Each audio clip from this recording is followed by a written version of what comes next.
glorificándote, engrandeciéndote y exaltándote. Dios, no hay nadie como tú. Eres todopoderoso. Y como iglesia hoy te engrandecemos, te estamos glorificando, te estamos dando honor y gloria. Gracias por cada uno de tus hijos que hasta este momento han dirigido, han participado. Bendecimos al ministerio de caballeros de la congregación. Lo bendecimos en el nombre de Jesús, como bendecimos al resto de hombres, mujeres, niños y jóvenes en el nombre maravilloso de Cristo. Y una iglesia contenta dice, y una iglesia contenta dice, vuelve y dice, amén, amén, amén. Tome asiento. Gloria al Señor y no deje de adorarle.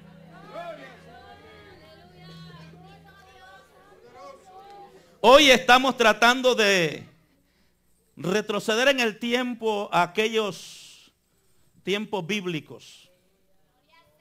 A aquellos tiempos cuando usted y yo ni siquiera existíamos todavía, pero ya estamos en la mente del Señor.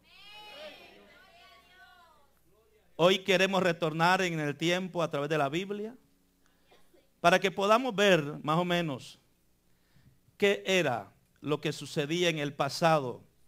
Vamos a irnos a los tiempos de Moisés, cuando se construyó el tabernáculo que Dios le instruyó a Moisés que construyera. ¿Cómo era que hacían la gente cuando pecaban? ¿Cuál era el proceso que se llevaba? Eso es lo que queremos recrear en un momentito para entrar a participar en la enseñanza de hoy. Amén.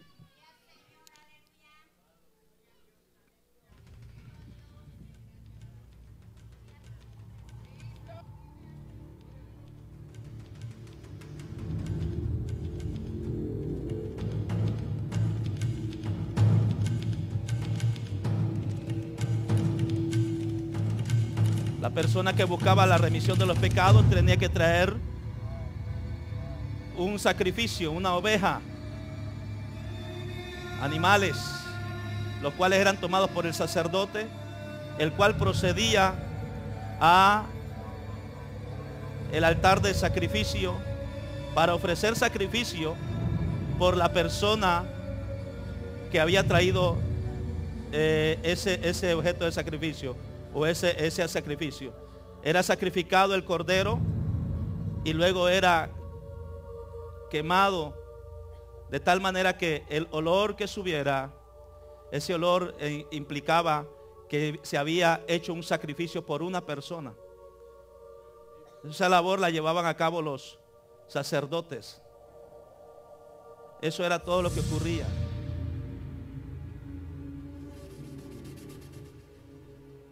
Más o menos es lo que pasaba en la antigüedad. Amén. Así que hoy queremos hablarles a ustedes, hermanos y hermanas, acerca del tabernáculo y queremos pues en esta noche compartir. ¿Cuántos hemos escuchado acerca del tabernáculo? ¿Cuántos han escuchado acerca del tabernáculo? Ok. Así que queremos que usted nos preste atención un momento. Vamos a ver si es posible que todo el humo se baje o se vaya, que no suenen las alarmas. Gloria al Señor. Si me pasas, hija, Indira, por favor. Vamos a tener una lectura de la palabra. ¿Dónde fue que leyó el hermano Rafael hoy?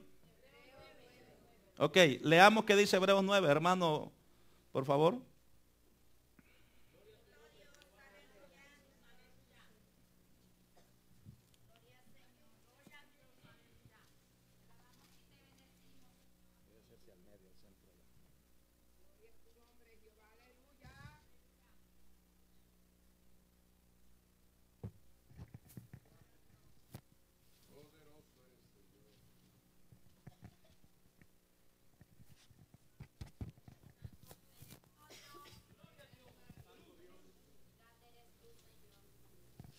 La palabra dice así: ahora bien, aún el primer pacto tenía ordenanzas de culto y un santuario terrenal, porque el tabernáculo estaba dispuesto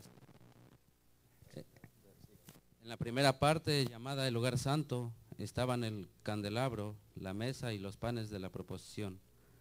Tras el segundo velo estaba la parte del tabernáculo llamada el lugar santísimo, el cual tenía un incensario de oro y el arca del pacto cubierta de oro por todas partes, en la que estaba una urna de oro que contenía el maná, la vara de Aarón que reverdeció y las tablas del pacto, y sobre ella los querubines de gloria que cubrían el propiciatorio, de las cuales cosas no se puede ahora hablar en detalle.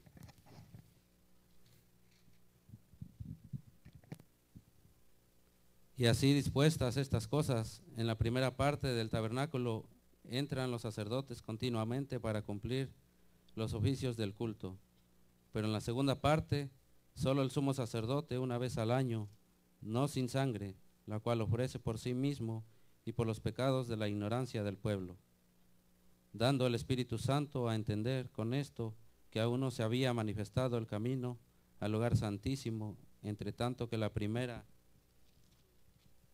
parte del tabernáculo estuviese en pie, lo cual es símbolo para el tiempo presente, según el cual se presentan ofrendas y sacrificios que no pueden hacer perfecto en cuanto a la conciencia al que practica ese culto, ya que consiste solo de comidas y bebidas, de diversas abluciones y ordenanzas acerca de la carne, impuestas hasta el tiempo de reformar las cosas.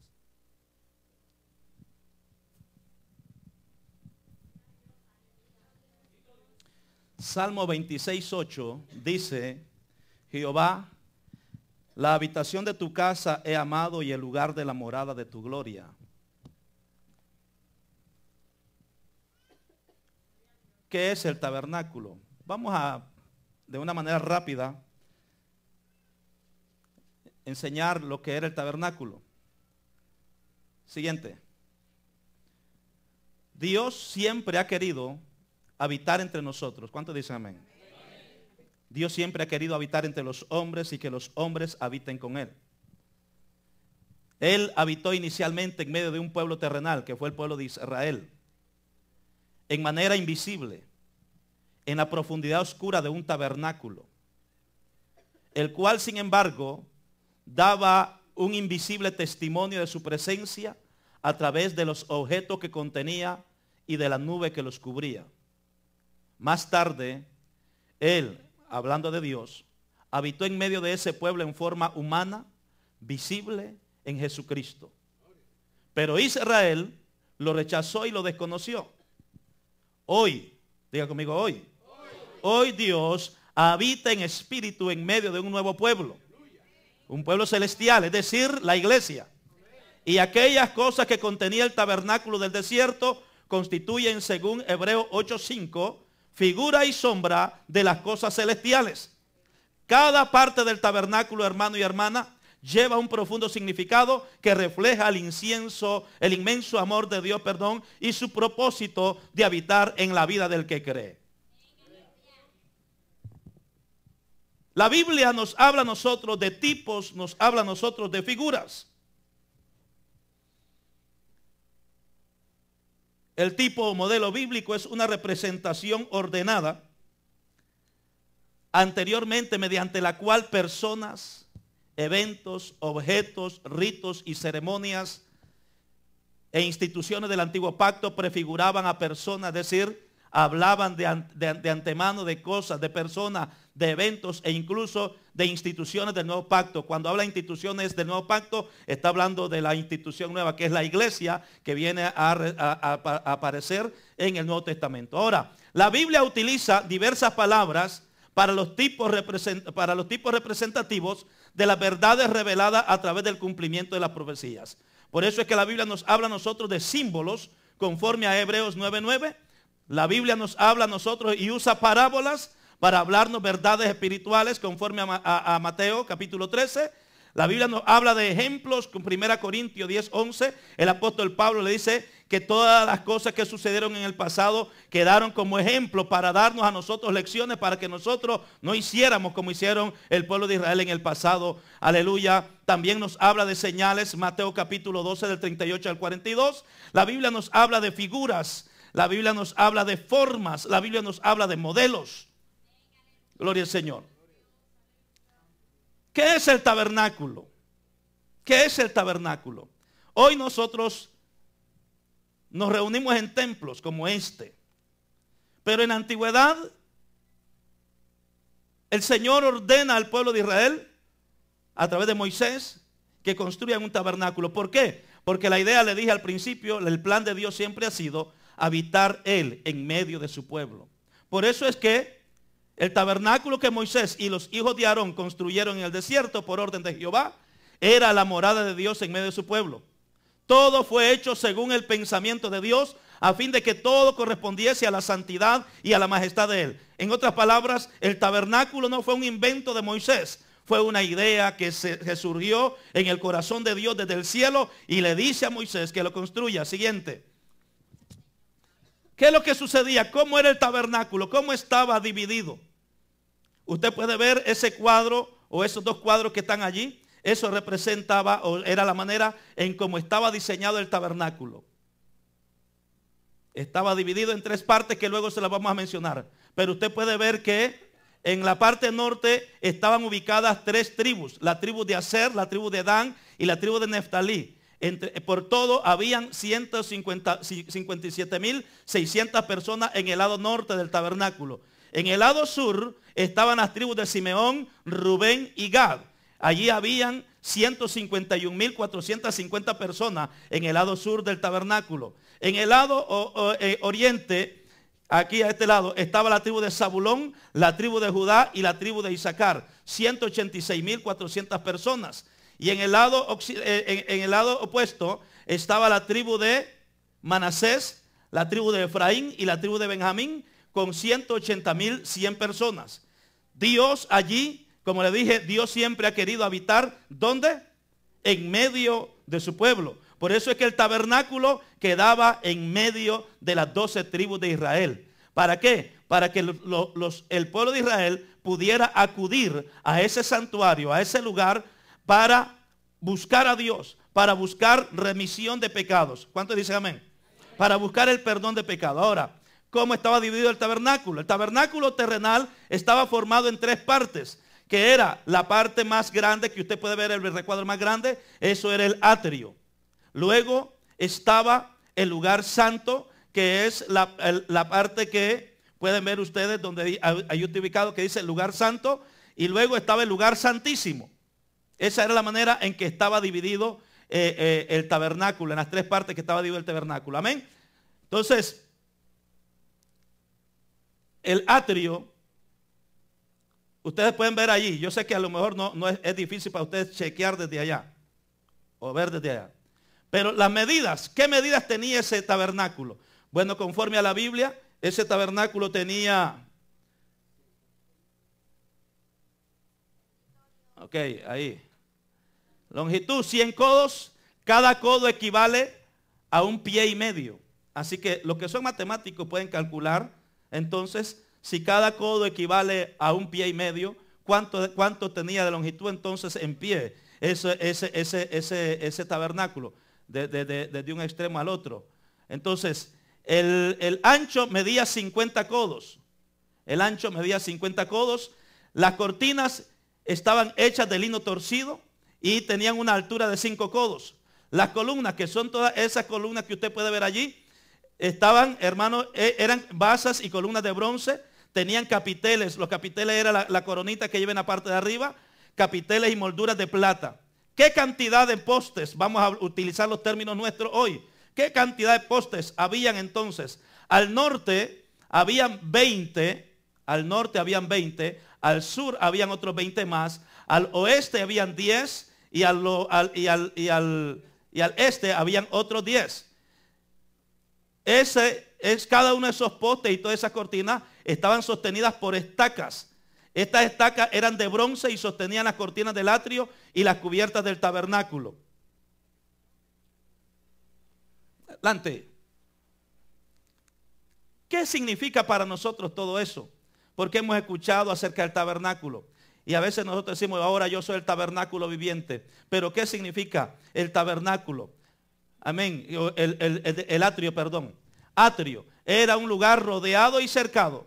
Una vez adentro, el creyente y el no creyente son conscientes de que están en un lugar distinto. Por eso es que el salmista decía, mejor es un día en tus atrios que 1000 fuera de ellos. Escogería antes estar a las puertas de la casa de mi Dios que habitar en la morada de maldad. Salmo 84:10. El atrio en el día de hoy, ¿qué es? El atrio de hoy es estar en Cristo. Es el lugar donde se siente su presencia. Es donde podemos habitar para ser saciados, como dice el Salmo 65:4. Es el lugar que anhela el alma ardientemente, como dice el Salmo 84 del 1 al 2. Donde una vez plantados allí en ese atrio, allí vamos a florecer y allí vamos a fructificar y allí estaremos vigorosos y verdes, tal como lo revela el Salmo 92 del versículo 12. Amén. Y es también el sitio donde podemos entrar con acción de gracias. ¿Cuántos están aquí? Podemos entrar con acción de gracias, con alabanzas y bendecir su nombre, como nos dice el Salmo 100. Gloria al Señor. A su nombre. Los que están afuera del atrio son aquellos que se han vuelto atrás, conforme a 2 de Pedro capítulo 2, versículo 20 al 22. Y también son los incrédulos, conforme a Juan 3:18 y Apocalipsis 21:8. Las columnas del atrio son un tipo del creyente en Cristo, el cual ha de mantenerse firme en la perseverancia, tal como lo declara el apóstol Pablo en Gálatas 2:9 y en Cantares 6 del 3 al 8. Entonces, ¿qué es lo que nos está diciendo a nosotros? El tabernáculo en la antigüedad, habían postes, y quizás alguno dirá, pero eso ¿qué tiene que ver con mi vida espiritual? Todo eso para nosotros, dice, por eso en la escritura dice que todo aquello era sombra de lo que había de venir. Hoy nosotros, hermano amado, somos tabernáculo de Dios también, somos templo de Dios también, y el Señor quiere que nosotros, así como el atrio tenía postes que están bien firmes, así Dios quiere que también nosotros estemos firmes y seamos perseverantes en la presencia del Señor. ¿Cuántos dicen amén? Amén. Gloria al Señor.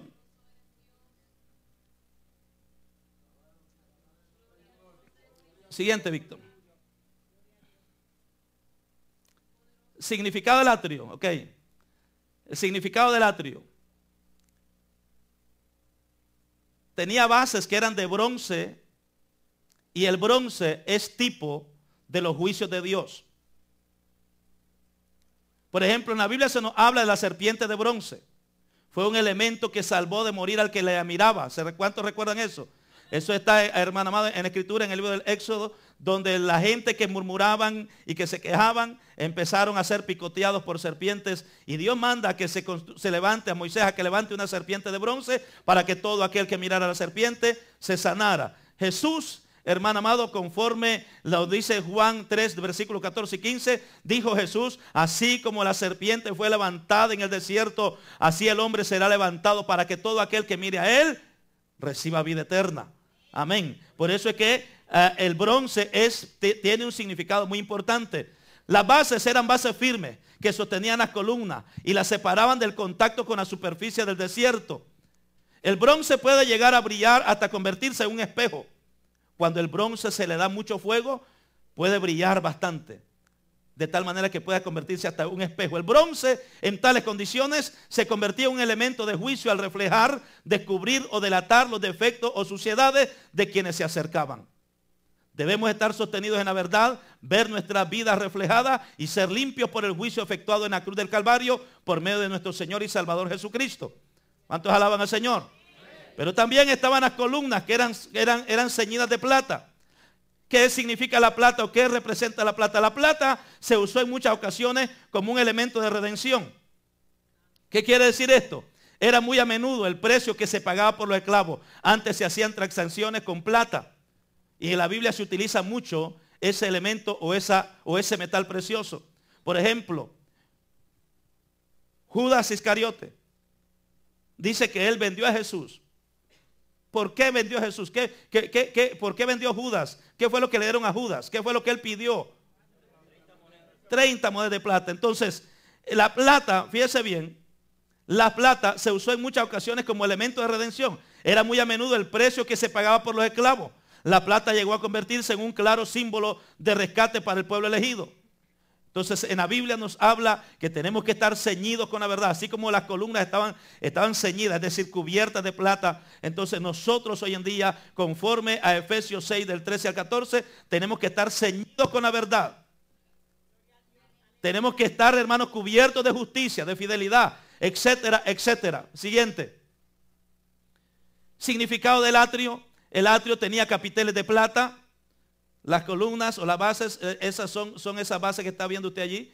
Tenía capiteles de plata. El capitel era la parte superior. Era una especie de corona que le daba mayor belleza y mayor atractivo a cada una de las columnas. La corona es tipo de gloria o de exaltación para los que la reciben. Amén. La Biblia nos habla de corona de sabiduría. Nos habla de corona de vejez. Nos habla de corona de favores, de la corona de vida, la corona de gloria, la corona de justicia. Pero también en el atrio habían cuerdas y estacas. Las cuerdas y estacas eran la defensa cuando venía la fuerza del viento. Así como cuando se amarra la carpa afuera, cuando teníamos la carpa que la amarrábamos, se tiene que sostener con cuerdas. Para que cuando el viento sople, esas cuerdas ayudan a que esa carpa se mantenga en su sitio. Esto nos enseña a nosotros a no confiarnos, a no confiar en nuestra propia fuerza ni en nuestras propias habilidades. El Señor dice en Oseas 11:1, con cuerdas humanas los atraje, con cuerdas de amor. Las mejores cuerdas son las del amor de Dios, pero también hay cuerdas humanas. Dice amén. Que son las personas que nos ayudan a sostenernos de los vientos fuertes y también de las tempestades. Así que las cuerdas podemos representarlas o podemos ser representados nosotros también como cuerdas. Si nosotros vemos que alguien está queriendo ser llevado por las fuerzas del mal, nosotros estamos llamados a ayudar a esa persona, a sostenerlo. Para eso Dios nos ha puesto aquí como cuerdas también. Gloria al Señor. Ahí está. Esa era la entrada del atrio. Como usted puede observar, esa es la entrada del atrio y la manera en que estaba ubicada en el lado oriental. Las dimensiones de esa entrada tenía una altura de 5 codos y el ancho era de 20 codos. La cortina que ustedes ven allí de color rojo estaba hecha sin embargo en 4 colores y fundada en 4 columnas que usted las puede observar allí, 4 columnas. Los colores de las cortinas eran azul, púrpura, escarlata y lino fino. Y la cortina estaba fijada por medio de corchetes de plata y varas conexivas de plata a las 4 columnas. Siguiente. ¿Qué significa la entrada entonces del atrio para nosotros hoy en día? ¿Qué significa? Así en el pasado había esa entrada. ¿Qué significa para nosotros? El oriente es el lado por donde sale el sol. ¿Cuántos saben eso? Amén. La luz, cuando el sol subía, la luz inmediatamente penetraba por la puerta mostrando el camino. Asimismo, esta puerta es tipo perfecto de Cristo, como la única manera de entrar al reino de Dios. Si hay alguien que quiere entrar al reino de Dios, solamente tiene que mirar a la puerta, que es Jesús, que es la luz que nos alumbra el camino. Por eso Él dijo, yo soy, amén, la luz del mundo. En el número 4 nos habla a nosotros de los 4 puntos cardinales. ¿Está consciente de eso? Usted sabe que hay 4 puntos cardinales, ¿verdad? Norte, sur, este y oeste. También hace referencia a los 4 evangelios que describen a Cristo Jesús. Aunque el evangelio es uno solo. Pero en la Biblia hay 4 evangelios. ¿Cuántos evangelios hay en la Biblia? Así como en entrada habían 4 postes, 4 basas, ¿verdad? Así entonces eso representa que esos 4 postes nos simbolizan a nosotros el evangelio del Señor. Alabanzas al Señor. Los colores. El color azul representa el color del cielo. Amén. Jesucristo, dice la Escritura, vino del cielo. Dicho de otra manera, es la puerta de nuestra salvación. Y esa puerta de salvación es celestial. Si todo aquel que quiera ser salvo hoy, en esta noche, tiene que venir por medio de la puerta. El azul representa el color celestial. Cristo es ese ser supremo celestial que vino para salvarnos. El color púrpura habla del color de la realeza. Color de la realeza. Jesucristo es rey y desde el acceso a su presencia hemos de ver su carácter real. Por eso la Biblia dice que Él es rey de reyes y señor de señores. Entonces, en la entrada había ese color púrpura que representa la realeza. También estaba el color carmesí, que representa el color de la sangre, que es la sangre de Cristo. Cristo como Salvador del mundo, Cristo como Salvador de la humanidad. Bendito Dios, somos rescatados y tenemos acceso por medio de la sangre de Cristo. El cuadro que representó el hermano aquí, que está representando al sumo sacerdote, pero realmente en el pasado quien hacía esa función eran sacerdotes. Porque en el tabernáculo habían sacerdotes y había un sumo sacerdote, que es lo que mi hermano está representando en esta noche.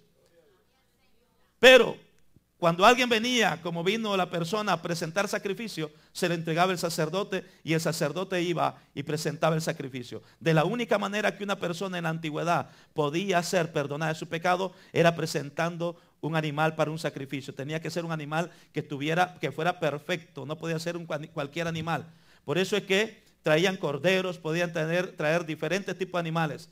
Hoy los hermanos aquí nos presentaron una pequeña ovejita, amén, un pequeño cordero, porque el cordero representa a Jesucristo. La Biblia dice que Él es el Cordero de Dios, que quita los pecados del mundo, y Él fue el que murió por nosotros. Él fue el Cordero perfecto que murió por nosotros, amén. Gloria al Señor. Por eso es que el color carmesí representa la sangre de Cristo. Y el lino fino, que habla de la pureza, es un color blanco, habla de pureza, es símbolo de la santidad y de la justicia.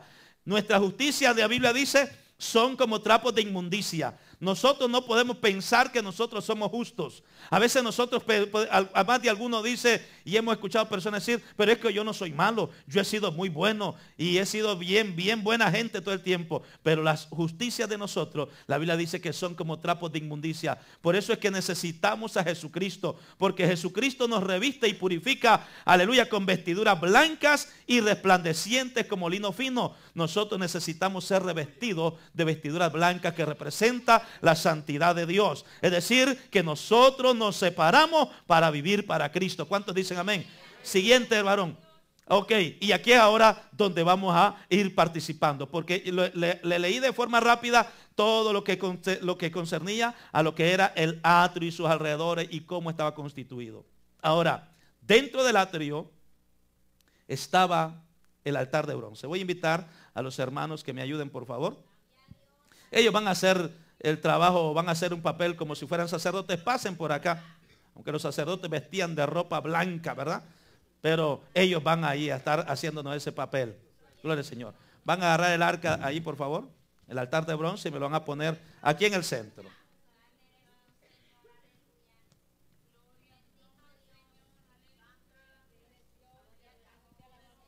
Ahí en el centro, ahí nomás, ahí nomás. Ok, rápidamente, ¿cuáles eran las dimensiones? Y luego el hermano nos va a leer, nos va a decir qué significaba todo esto. Pero déjeme darle las dimensiones del altar de bronce. Medía 3 codos de altura, de alto 3 codos, de ancho medía 3 codos y de largo también medía otros 3 codos. Era completamente cuadrado. Por razones económicas no pudimos hacerlo bien cuadrado nosotros. Pero usted vea lo cuadrado. Completo. Amén. Lo importante es el significado de lo que hay aquí. ¿De qué materiales estaba hecho? Estaba hecho de material, los materiales con los que estaba hecho era madera de acacia, la cual se cubría de bronce.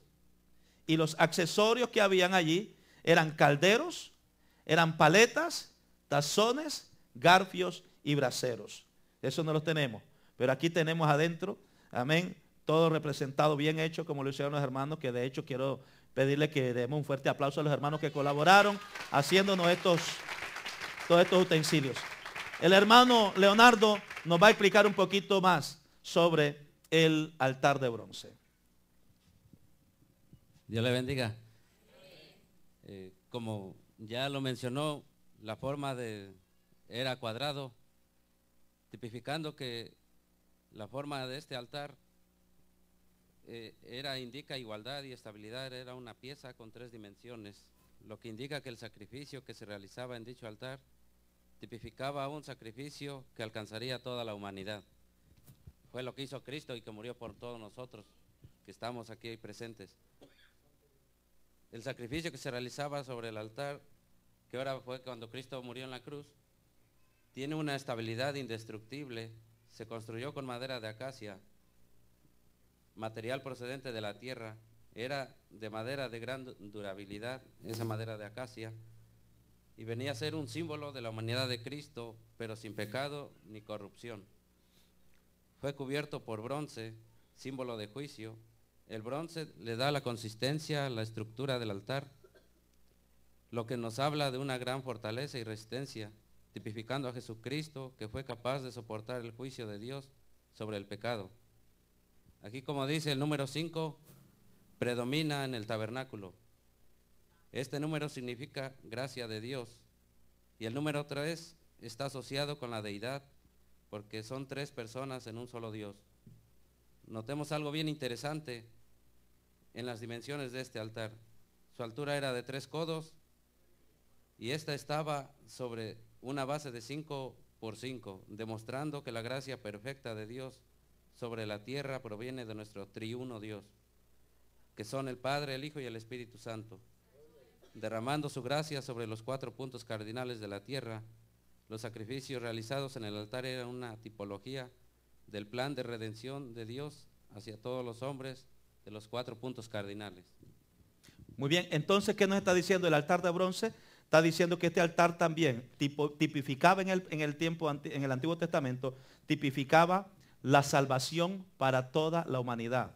Y note que era de 3 codos por todos los lados. Y el número 3 representa, como dijo el hermano, al Dios Trino.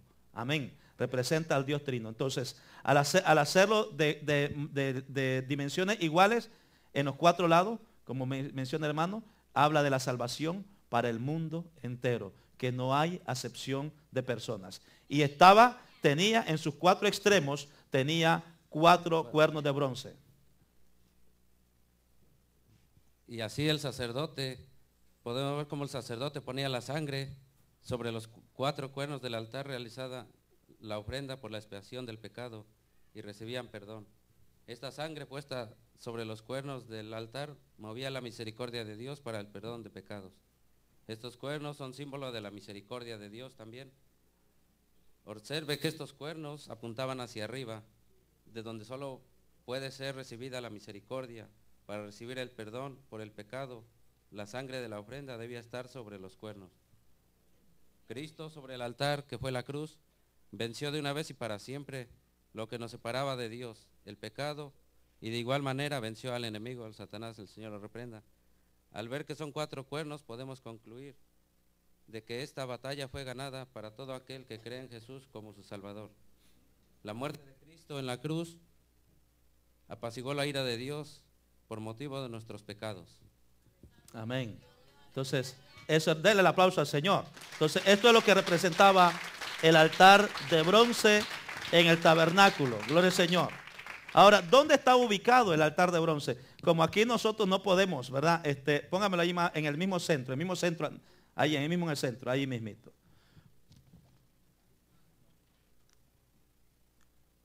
Vamos a tipificar que el atrio, ¿verdad? El atrio es esto que está aquí. El tabernáculo estaba dividido en tres partes, ¿verdad que sí? Atrio, lugar santo y lugar santísimo. Si vamos a hablar del templo nuestro aquí, el templo tiene un atrio, que es la entrada, tiene un lugar santo aquí, y podemos decir que el altar aquí representa el lugar santísimo. Ahora, pero vamos a llevarlo ahora un poquito más reducido a las dimensiones más o menos como tenía en la antigüedad. Vamos a poner que las paredes aquí representan el atrio, y ustedes están allí en el atrio. Vamos a ponerlo así. Entonces, pero a la misma vez dentro del atrio estaba lo que era el tabernáculo, donde estaba el lugar santo y luego el lugar santísimo. Entonces, allí en ese atrio estaba ubicado, después que entraban de la entrada hacia el tabernáculo, del norte hacia el sur, está ubicado el altar de bronce o el altar de sacrificio. En otras palabras, lo primero que nosotros necesitamos para entrar en la presencia de Dios es aceptar el sacrificio que hizo Jesús por nosotros en la cruz del Calvario. Es lo primero. Por eso es que lo primero que aparece es el tabernáculo.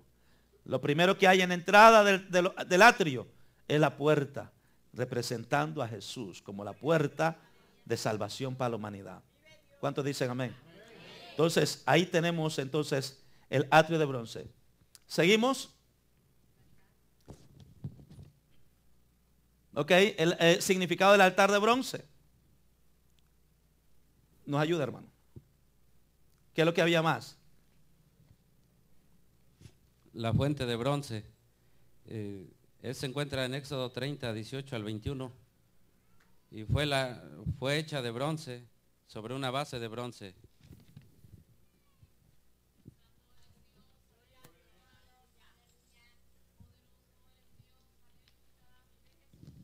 Que está representada por esta, que es la fuente de bronce, colocada entre el altar del holocausto y el tabernáculo de reunión. Dentro de esta fuente había agua.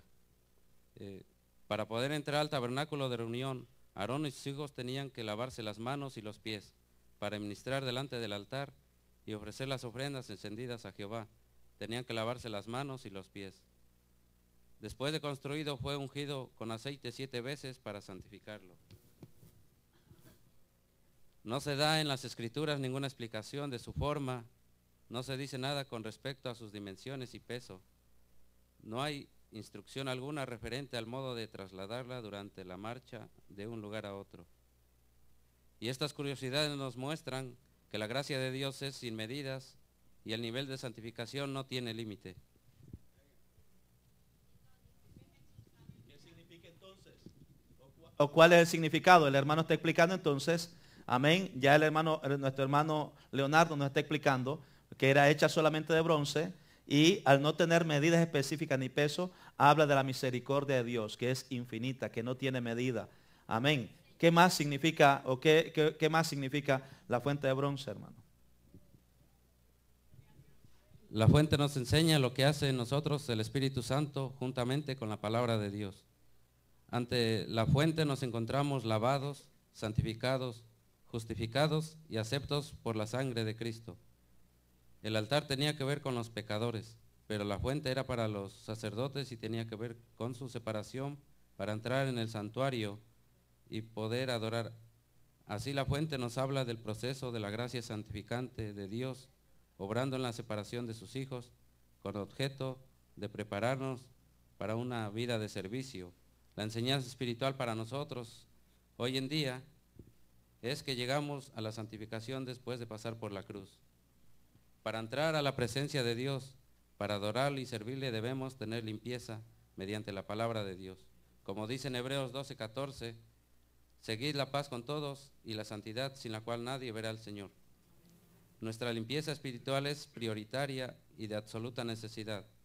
Dejarnos juzgar por la palabra y la obediencia a ella son requisitos imprescindibles para que nuestras vidas sean bendecidas y podamos ser útiles a la obra de Dios.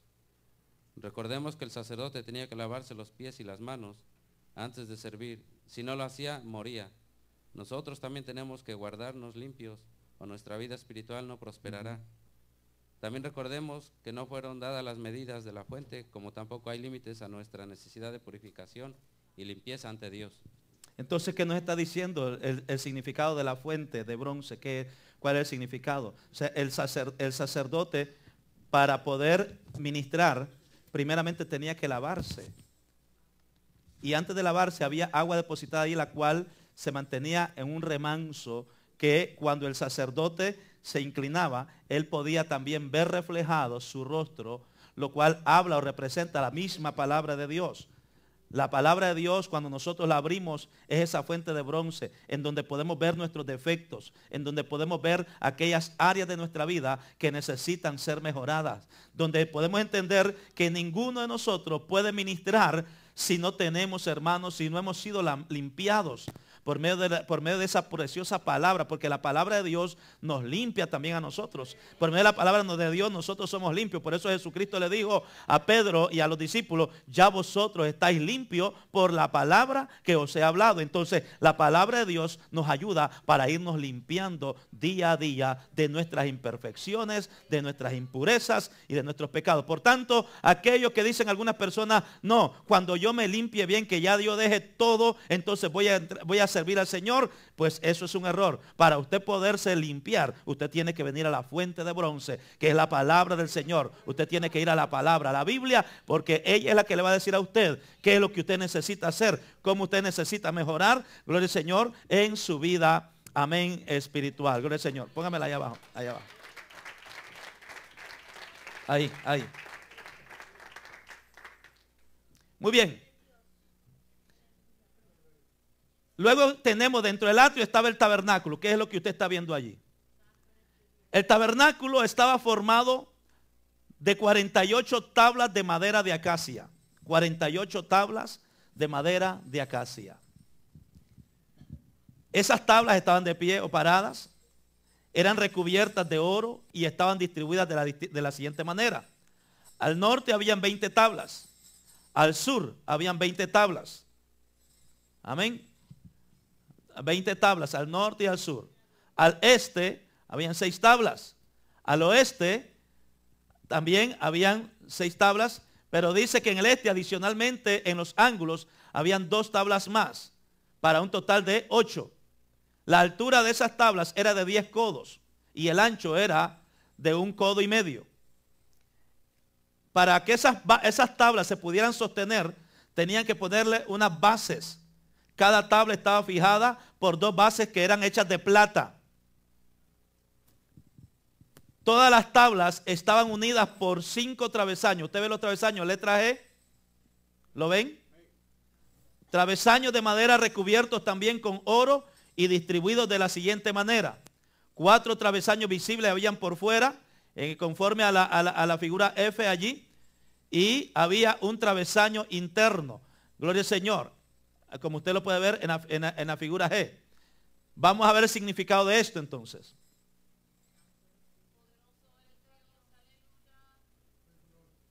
Gloria al Señor.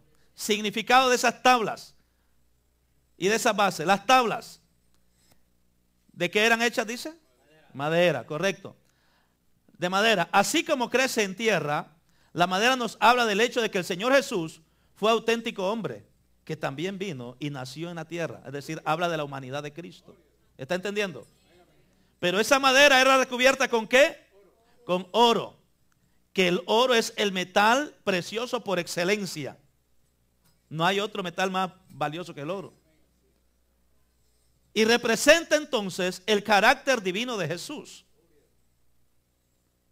Las bases estaban hechas en plata. Ya les mencionamos que ese tipo de metal era un metal que es tipo de redención, de rescate. A través de toda la Biblia la plata se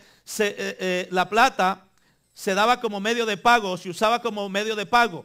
Abraham la usó, José la usó para pagar, Judas también. Así también en nuestro tiempo la casa de Dios, escuche bien, la casa de Dios puede permanecer en pie, fundada en el precio del rescate, el alto precio que nuestro Redentor ha pagado por la expiación, tal como lo declara el apóstol Pedro en la primera carta, en el capítulo 1, versículos 18 y 19. Entonces, esas tablas nos representa a Cristo, que es el que recubría, amén, el todo alrededor del tabernáculo. Gloria al Señor. Pero también habían travesaños. ¿Cuántos travesaños dijimos que habían?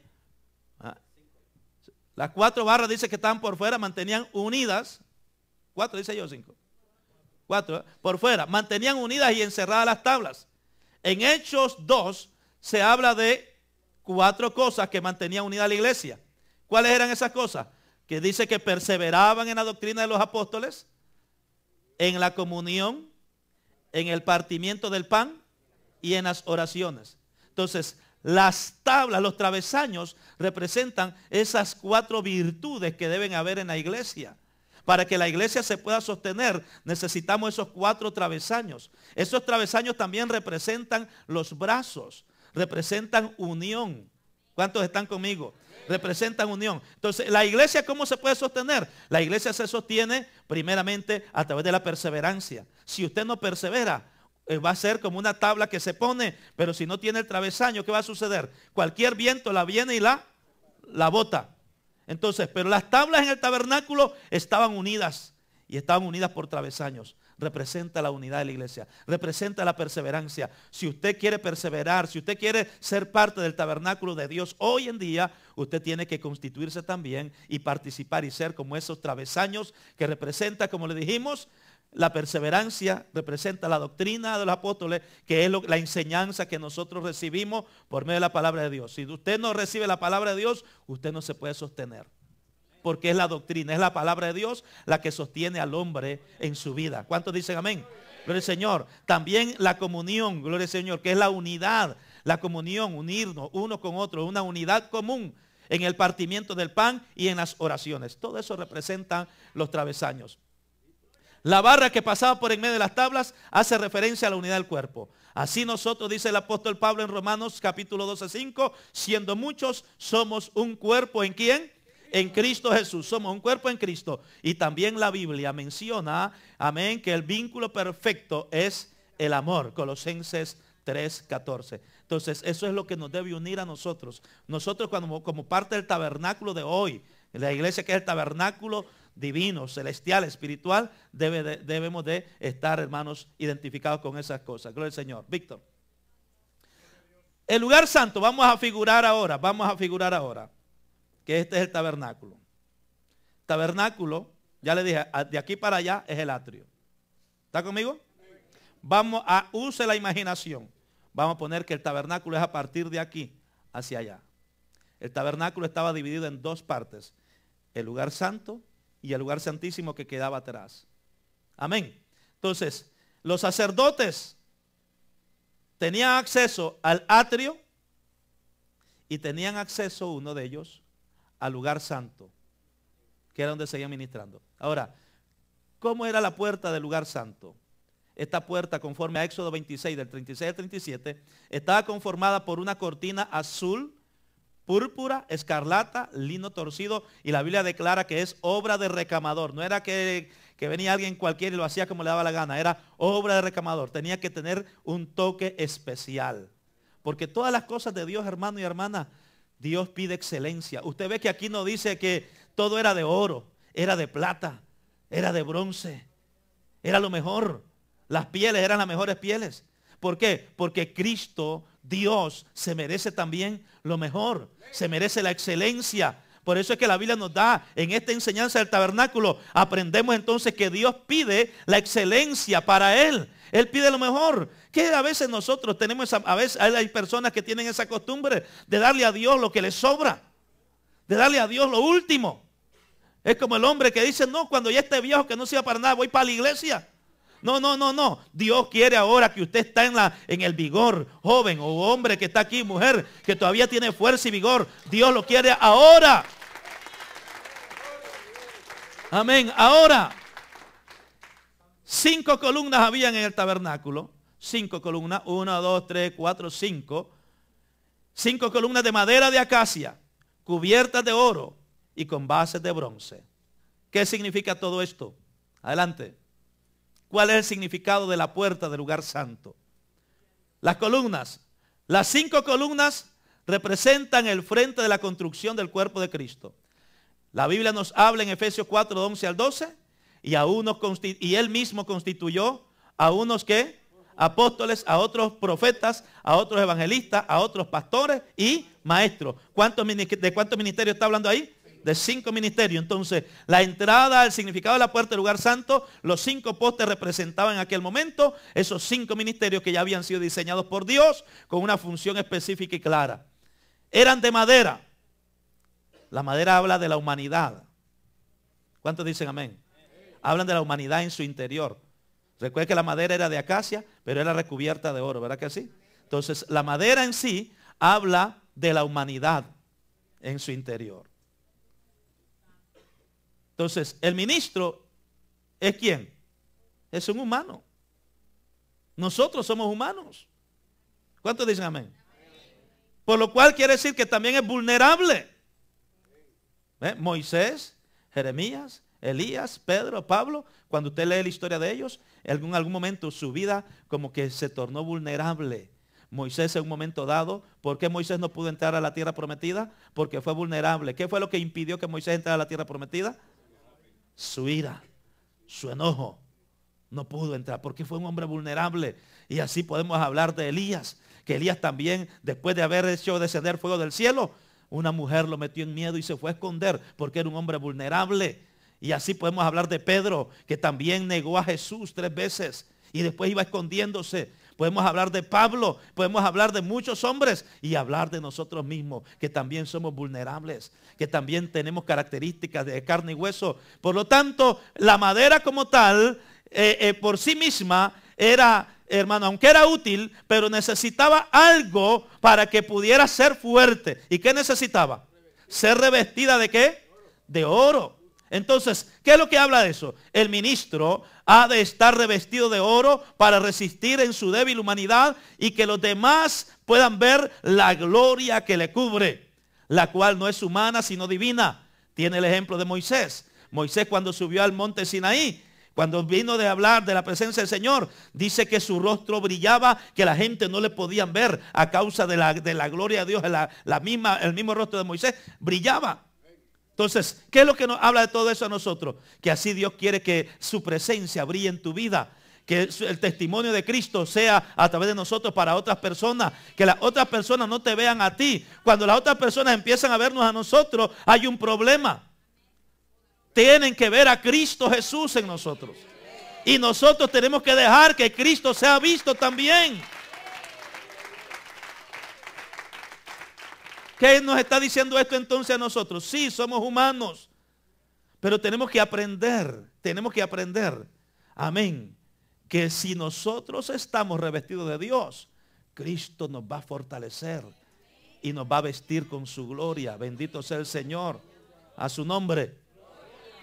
Hay necesidad entonces de ser revestidos del Espíritu Santo para mostrarnos como columnas y que las almas puedan llegar al conocimiento del lugar santo, atraídas por el resplandor en la puerta. Recuerda lo que le dije, la puerta que daba al norte donde salía el sol, ¿verdad? Entonces ese resplandor, la gente tiene que verlo en tu vida, en mi vida, y que ellos puedan ser atraídos a Cristo. Esas columnas estaban puestas sobre bases de bronce. El bronce, como elemento representativo de juicio, aparece aquí como una clara muestra de que el juicio comienza por casa.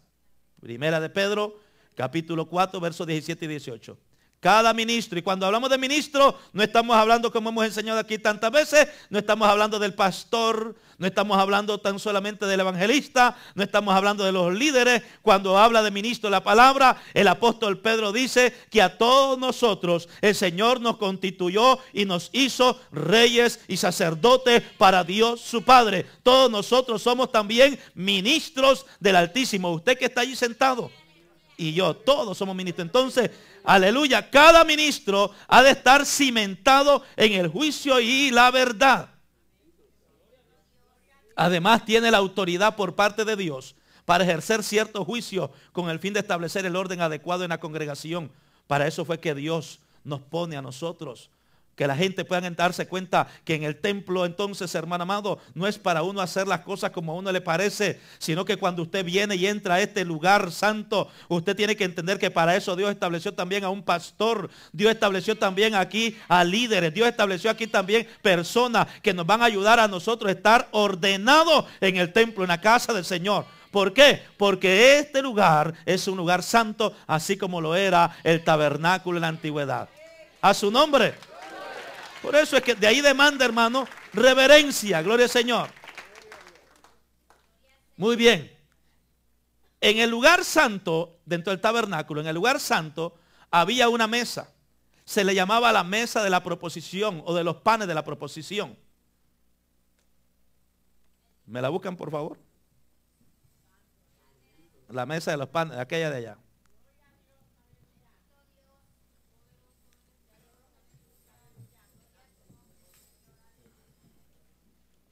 ¿Ok? Dele ahí. Póngamela aquí en el medio, por favor. Ahí en el medio.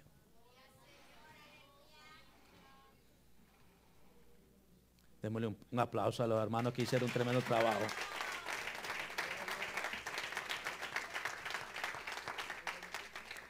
La mesa de los panes de la proposición.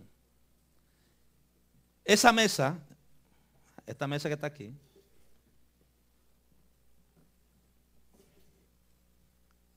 tenía unas dimensiones. De alto medía 1,5 codos. De ancho medía 1 codo. De longitud medía ¿cuánto? 2 codos. Los materiales de que estaba hecha la mesa de los panes de la proposición era de madera de acacia, recubierta de oro. Y allí en la mesa estaban los panes de la proposición. Eran 12 panes.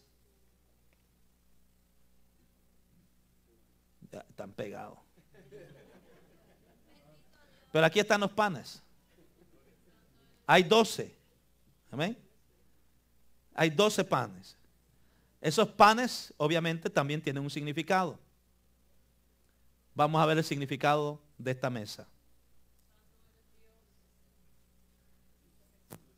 Tal como otra figura del tabernáculo, la mesa y los panes de la proposición representan también ¿a quién? A Jesucristo. Esta vez Jesucristo dijo, yo soy el ¿qué? El pan de vida. En la mesa habían 12 panes, lo cual hablaba en el pasado de la suficiencia de la palabra de Dios para todas las naciones de Israel, porque eran 12 naciones. Cada pan representa una de las tribus, lo que habla de que Dios es suficiente para darle alimento a cada uno, hablando en términos espirituales y aún en términos materiales. Entonces, esto representa a Jesucristo esta vez como el pan de vida que alimenta a los hambrientos de este mundo. La mesa, que está aquí, era el mueble sobre el cual se colocaban los panes de la proposición. La razón de colocar una mesa con pan es saciar el hambre física. Pero Dios estaba pensando en colocar otra mesa que quitara entonces el hambre espiritual. En un momento dado, cuando David anda huyendo de Saúl, que anda huyendo porque el hombre lo anda persiguiendo, se le había acabado los alimentos a Saúl. No tenían nada y los hombres se estaban fatigando y tuvieron que ir rápido donde el sacerdote y le pide a Aarón pan, y el sacerdote le dijo, no tengo pan, solamente tengo el pan que estaba en la mesa de la proposición. Pero el sacerdote en aquel momento le dio pan a David, el pan de la mesa de la proposición, porque en aquel momento David tipificaba a Jesucristo. Entonces el sacerdote le dio de ese pan a David. Entonces, Dios estaba pensando entonces que cuando nos habla en los días de hoy, la mesa del pan de la proposición, Dios está hablando de que Él también tiene alimento para cada uno de nosotros. La Biblia dice que Él no ha visto justo desamparado, ni su simiente que mendigue pan.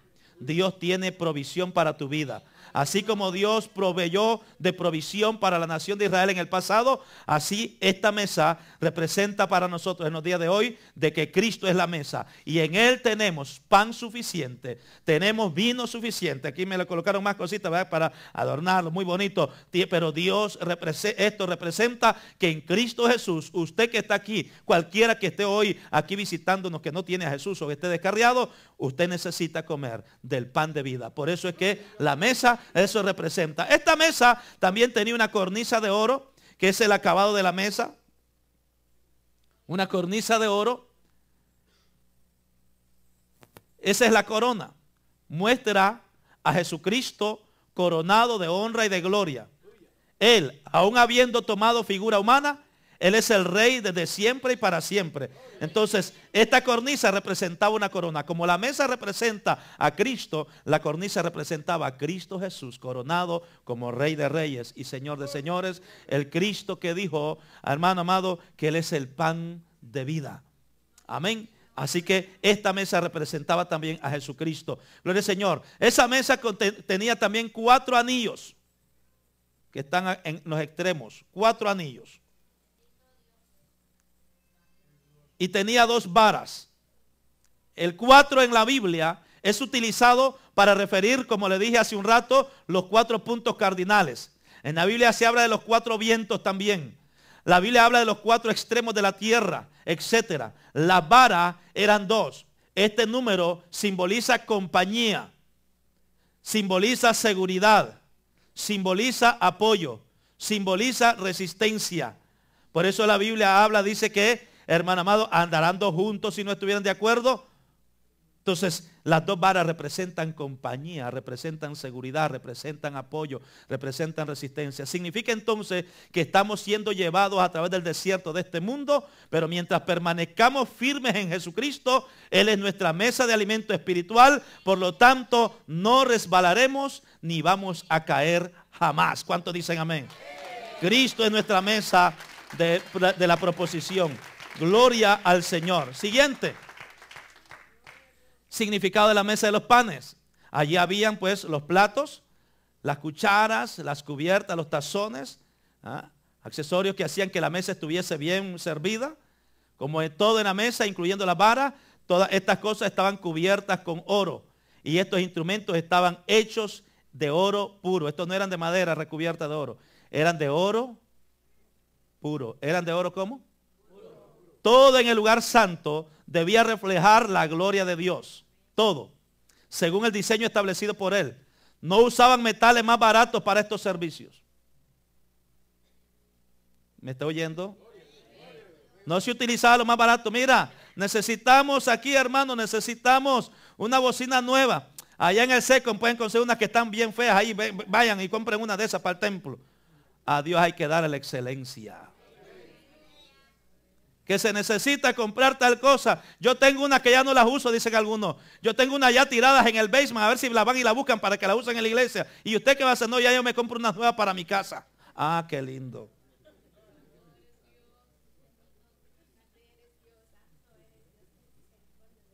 ¿Cuántos dicen amén? Pues eso no es lo que Dios dice, hermano. Dios dice todo en su casa tiene que representar gloria. Por eso es que nosotros siempre nos preocupamos por tratar de darle al Señor lo mejor, de que la casa del Señor también esté lo mejor. Pero no solamente la casa, porque de qué vale tener la casa bien adornada si nosotros como tabernáculo de Dios andamos desordenados. Amén. Es bonito tener la casa bien bonita y ordenada. Es bonito tener todas las cosas buenas dentro del templo de Dios. Pero lo que más Dios quiere es ver tu vida, mi vida, la vida de cada uno de los que aquí estamos ordenadita, representando la gloria del Dios del cielo. A su nombre. Los panes de la proposición. ¿Cómo se preparaban los panes?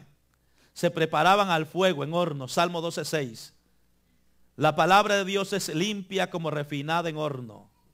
Habían 12 panes figurando y representando a todas las tribus del pueblo escogido, sin excepción. El número 12 se considera en las escrituras la base de un pueblo o de una gran nación. El número 12 también habla de gobierno. ¿Cuántos dicen amén? Habla de gobierno.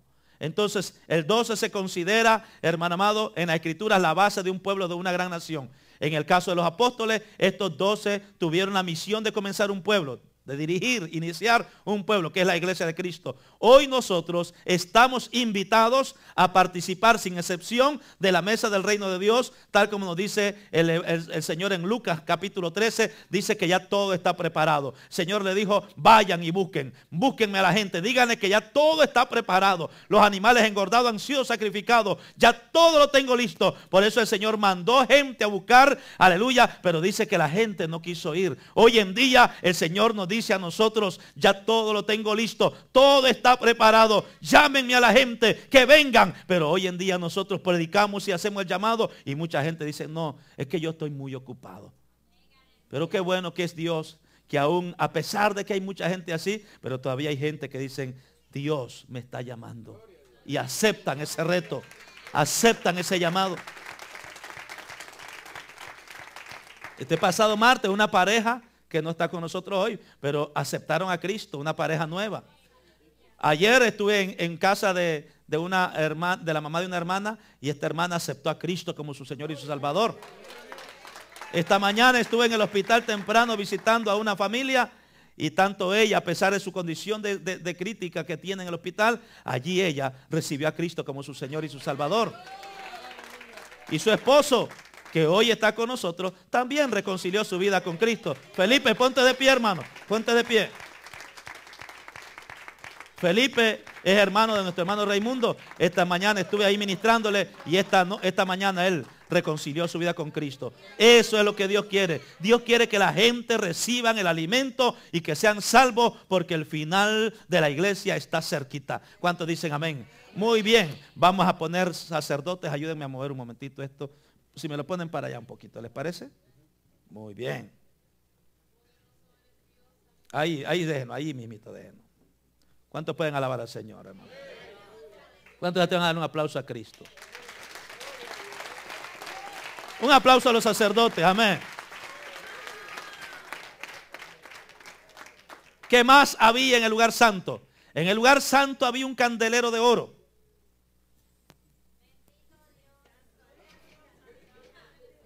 Candelero de oro.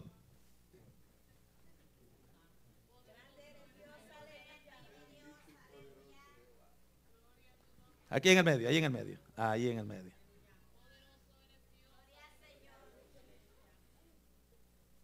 Un candelero de oro. Este candelero de oro era hecho a partir de un talento de oro puro, aproximadamente 35 kilos.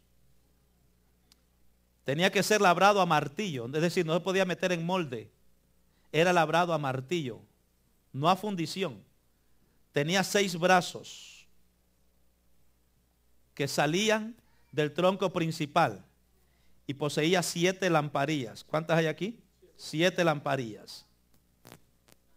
Poseía también despabiladeras, que es la parte de la base donde estaba el candelero. También tenía representadas manzanas y flores, tal como usted lo ve en el recuadro. El aceite del alumbrado era puro, de olivas machacadas, y las lámparas debían arder, dice la Escritura, continuamente. No podía estar en el tabernáculo. Tiene batería, se me olvidó eso, se me olvidó. No tiene batería, bendito. Pero en el tabernáculo las lámparas no podían estar apagadas. Todo el tiempo tenían que estar encendidas. Tenían que estar encendidas. ¿Qué significa esto para nosotros hoy en día? ¿Qué significa? Significado del candelero de oro. Nos habla de luz en las tinieblas. Así como el candelero iluminó aquel recinto que era cerrado, porque el tabernáculo era un recinto cerrado. Imagínese usted, recubierto de pieles. Era cerrado, era oscuro. Pero los candeleros o el candelero iluminaba aquel lugar. Entonces, así como el candelero iluminó aquel recinto cerrado para mostrarle el camino a los sacerdotes, igualmente Jesucristo ha alumbrado nuestras tinieblas para que nos acerquemos ante su presencia. Por eso Jesucristo dijo, yo soy ¿qué? Ya soy la luz del mundo, dijo Jesús. Yo soy la luz del mundo. El candelero representaba a Jesucristo. Yo soy la luz del mundo. Pero también Jesús le dijo a sus discípulos y a su gente, ustedes también son ¿qué? Dice Jesús, no se puede encender un candelero y ponerlo debajo de un almud. ¿Qué es un almud? Nosotros llevamos esta enseñanza allá a unos pastores en Nicaragua y estábamos haciendo la enseñanza. Le preguntamos, por eso mire cuán importante es que usted preste atención. Y que cuando usted estudie, usted sepa lo que usted está estudiando. Y que si hay algo que usted no sabe, usted averigüe. Preguntamos, me tocó a mí dar la enseñanza. Hermanos, ¿qué significa un almud?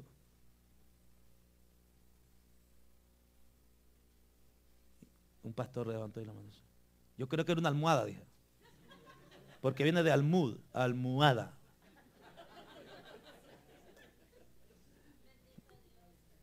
Da risa. Pero déjeme decirle que hay mucha gente dentro del pueblo de Dios que está en la misma ignorancia. Que a veces sacan conclusiones en base al sonido de la palabra. Yo creo que esto significa tal cosa porque suena como tal cosa. Cuando Jesús dijo, no se puede encender un candelero y esconderlo debajo de un almud. Un almud era como una especie de cajón que se utilizaba en el pasado para en ese cajón medir granos. Trigo, lo que fuera. Entonces el almud era un recipiente que se utilizaba para medir, para echar grano y para medir. Entonces, ¿qué sucedía? Cuando el almud estaba vacío, venían algunas personas y ponían el candelero debajo del almud. Ahora, Jesús dijo que un candelero cuando se enciende no se puede poner debajo de un almud.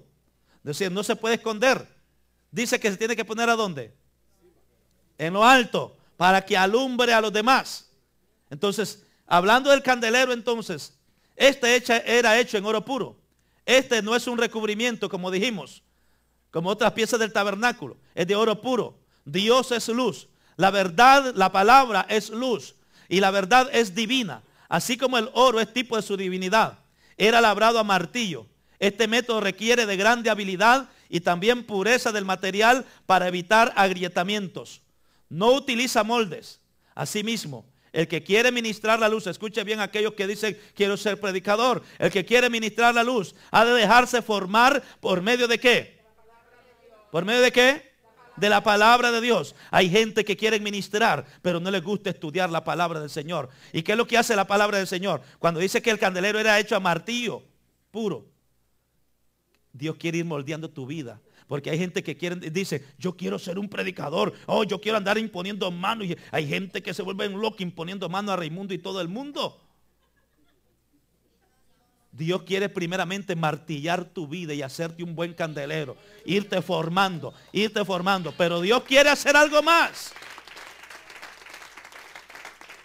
Dios quiere hacer algo más. Dios dice, para tú poder ministrar, tú tienes que alimentarte de mi palabra. Alimentarte de mi palabra. Porque la verdad que es la palabra, es luz. Usted cuando ministra, usted tiene que ministrar conforme a la luz que hay en usted. En otras palabras, conforme a la palabra que hay dentro de usted. ¿Cuántos dicen amén? Entonces, no utiliza molde. Así mismo el que quiere ministrar la luz ha de dejarse formar por medio de la palabra de Dios, que es como martillo. Jeremías 23, 29 nos habla de eso, como martillo. Para llegar a ser verdaderos reflectores de su gloria, es decir, no estamos llamados a ser figuras de fundición, sino a ser formados. ¿Quiere usted ser una buena ministra, un buen ministro? Usted necesita pasar por un proceso de formación y ser alimentado de la palabra de Dios. Y usted necesita reflejar la luz de Cristo. Por lo tanto, cuando usted camina escondiéndose de los demás para que no lo vean, usted no está haciendo luz. La verdadera luz no se anda escondiendo. La Biblia dice, el impío huye sin que nadie lo persiga. Pero usted no está llamado a ser impío. Usted está llamado a ser un hombre piadoso. Un hombre que refleje la luz de Cristo. Los brazos. El candelero con sus brazos era un solo cuerpo. Usted ve que todo salía de un solo cuerpo, ¿verdad? Entonces, Cristo y la iglesia formamos un solo cuerpo para hacer luz en este mundo de tinieblas, donde Cristo es el tronco. ¿Cuántos dicen amén? Donde Cristo es el tronco, de quien todos nosotros debemos estar sostenidos. Es decir, Jesús tiene que estar en el medio. Y de aquí este brazo puede ser Hugo García, Jesús Saya, y así el nombre de cada uno de ustedes. Pero tenemos que estar pegados al tronco, que es Cristo. Cuando usted se despega del tronco, no diga, aquí ando. Cuando una persona se despega del tronco, aunque ande hablando de Cristo, sabe que esa persona anda representando, no representa la verdadera luz. Eso representa más bien, ¿cómo se llaman esos animalitos que brillan de noche? Una luciérnaga. Esa es una lucierna, alumbrando allá. Un cucubano. Usted tiene que estar pegado a Cristo para que su luz pueda ser permanente, porque el cucubano solamente alumbra y se apaga. Y se apaga. Dios no lo llamó a usted a hacer eso. Dios lo llamó a usted a dar luz constantemente. Las 7 lamparillas. El 7 es el número de la perfección, de plenitud. Esto nos habla de plenitud y luz en el santuario. En la presencia de Dios hay plenitud de luz. Por eso es que nosotros cuando venimos al templo no podemos estar todos apagados ahí. Yo soy lámpara apagada. Como lámpara de Cristo tenemos que estar prendidos. Prendidos. Amén, prendidos. Póngamela ahí a ese lado, hermano, por favor. El significado de eso es sus despabiladeras. La función de las despabiladeras era arreglar las lámparas, quitándole los residuos e impurezas. Eso era las despabiladeras. Amén. Despabilar las lámparas es sinónimo de avivamiento. ¿Me está entendiendo? O sea, las lámparas, cuando se empezaba a quemar el aceite, empezaba a caer en las despabiladeras, que era como una pequeña tacita, empezaba a caer la ceniza. Y si esta ceniza no era quitada, esta lámpara se podía apagar rápidamente y su luz se debilitaba. Por eso es que los sacerdotes tenían que continuamente estar viendo, y cuando veían que había demasiado, tenían que empezar a limpiar para que esa luz se mantuviera brillando y se mantuviera bien avivada. Eso habla de nuestra propia vida. Porque mucha gente de pronto lo que parecen es un pábilo humeando, como dice Isaías. Porque sus despabiladeras se han llenado de tanta cosa que la luz no puede salir. Por eso es que las despabiladeras era esa la función. Gloria al Señor. Y a la vez que ella, cuando la parte quemada e inútil se quitaba, la luz entonces resplandecía con toda fuerza. ¿Cuántos dicen amén? Cuando nosotros nos despojamos de lo inmundo y lo inútil en nosotros, va a comenzar entonces la unción a fluir y vamos a alcanzar el brillo que alumbrará a otros. Por eso es que nosotros tenemos que irnos limpiando, despojando. Por eso el apóstol Pablo habla: despojaos, despojaos y revístanse del nuevo hombre. Amén. Pero Dios nos llama a despojarnos a su nombre. Vamos al siguiente. Vamos al siguiente. Muy bien. Allí también en el lugar santo había otro elemento, que era el altar del incienso.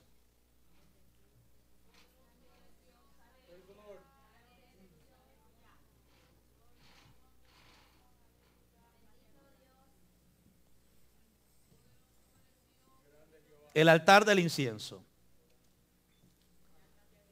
Como los demás, hecho de madera de acacia, recubierta con oro. Longitud, 1 codo de ancho, 1 codo de longitud y 2 codos de altura. Siguiente. Significado del altar del incienso. Este altar es un tipo de Cristo como nuestro intercedor. Amén. En los materiales otra vez vemos el varón de dolores, desechado y despreciado entre los hombres. La madera habla de la naturaleza divina. El oro habla de que Cristo es glorificado en el poder del Espíritu. Su altura es sobre todo mueble en el tabernáculo, lo cual habla de Cristo, que es exaltado hasta lo sumo para ser la cabeza de un pueblo nuevo. Por eso es que la Biblia dice: hay descanso cerca de tus altares, oh Jehová de los ejércitos, Rey mío y Dios mío. La persona debemos encontrar descanso junto al altar de bronce, porque este es el altar del incienso. ¿Qué representa el incienso en el libro del Apocalipsis? Las oraciones de los justos. ¿Qué representa el incienso en el Antiguo Testamento? La alabanza. Entonces, ¿qué es lo que Dios nos está llamando a nosotros a hacer? Cuando nosotros venimos al altar del incienso, nosotros tenemos que acercarnos a Cristo. En Él encontramos descanso. Y en el altar siempre se tenía que estar echando incienso, y esto tenía que quemarse. Ese incienso, cuando se quemaba, ¿qué produce el incienso quemado? Perfume, olor, fragancia. Entonces, el lugar santo no solo tenía que estar alumbrado, no solo tenía que tener pan, no solo tenía que tener todas estas cosas que hemos hablado, tenía que también estar perfumado, tenía que oler bien. Tenía que oler bien. Entonces, ¿qué representa para nosotros? Para ir avanzando. Si me gusta, avánceme a la siguiente. Amén. Gloria al Señor. Nos adelantamos, pero está bien, déjelo ahí. ¿Qué representa entonces para nosotros esto? Dios quiere que así también nosotros podamos, hermanos, acercarnos ante el Señor. Y nosotros, dentro de nuestra vida, quemar incienso. ¿Qué quiere decir quemar incienso? Que nosotros tenemos que estar produciendo alabanza de continuo, alabanza de continuo. Usted tiene que estar alabando al Señor. Cuando usted viene al templo, por eso dice en Escritura: entrad por sus puertas ¿con qué? Con acción de gracias, por sus atrios con alabanza. Alabadle, bendecid su nombre. En la iglesia tiene que haber incienso, tiene que haber alabanza, tiene que haber adoración. Entonces, cuando un creyente de pronto dice: es que mi alabanza sale del corazón, yo lo tengo. No hay incienso, mi hermano y mi hermana. El incienso tiene que sentirse, tiene que olerse, tiene que perfumarse. El lugar tiene que perfumar. También el incienso representa la oración. La oración. Un creyente que no ora está apagado. Entonces usted tiene que entender que que este altar representa a Jesucristo, representa el sacrificio de Jesús. Entonces nosotros tenemos que venir ante la presencia del Señor y perfumar con nuestras alabanzas. Aleluya, perfumar con nuestras oraciones el trono de Dios. Usted tiene que venir al templo a alabar al Señor. Usted tiene que venir al templo a glorificar el nombre de Jesús. A su nombre. Todo eso estaba representado en el lugar santo. Yo no sé cuántos me están entendiendo, cuántos están en otro lugar. Voy a hacer preguntas al final.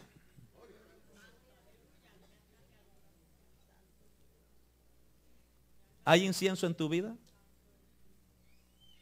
Y si no hay, pues deposita incienso y empieza a quemarlo. Porque hay gente que lo tienen, pero no lo queman.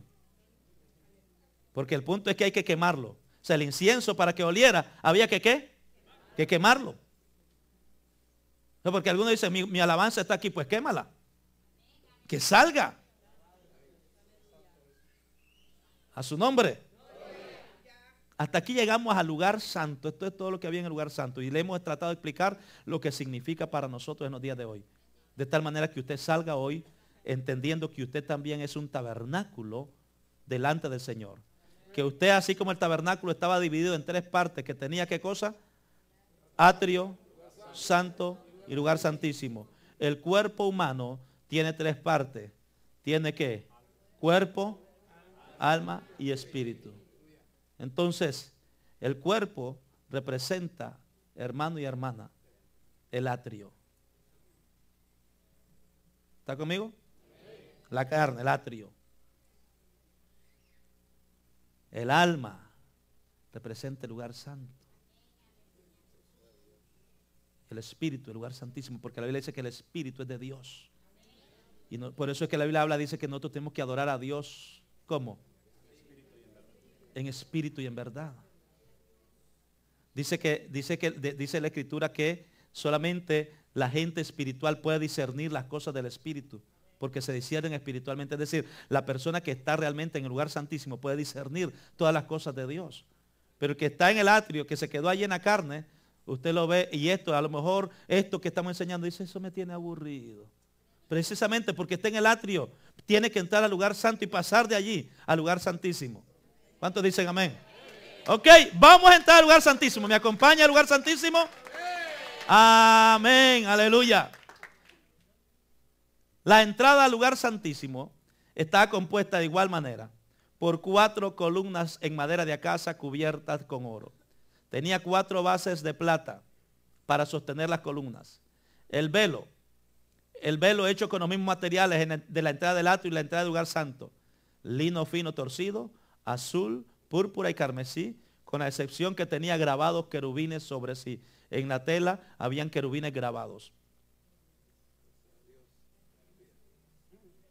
¿Qué significa esto? Las 4 columnas en madera recubierta de oro son un tipo del espíritu glorificando la carne. Sus capiteles fueron también en oro y sus basas de plata, significando otra vez la expiación, que ya lo expliqué. Según el apóstol Pablo, el velo fue un tipo de Cristo. Hebreos 10:20, aleluya, como el velo escondió la presencia o gloria de Dios en el tabernáculo, así la carne de Cristo escondió su gloria. Amén. Él era Dios en carne. El cuerpo simplemente era el velo. Pero dentro de Jesús estaba toda la gloria y toda la plenitud y toda la majestad del Dios vivo. Aleluya. Él era la esencia de Dios mismo. Alabanzas al Señor.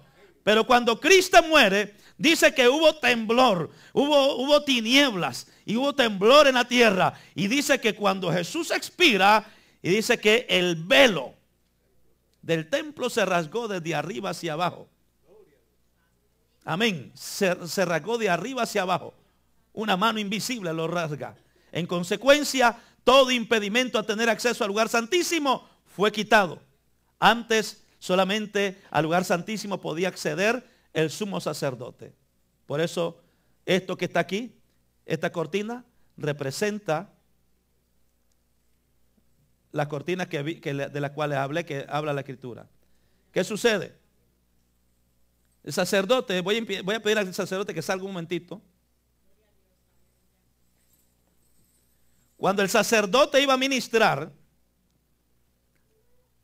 allí estaban los sacerdotes y el sacerdote tenía que ir al lugar santo de una manera especial.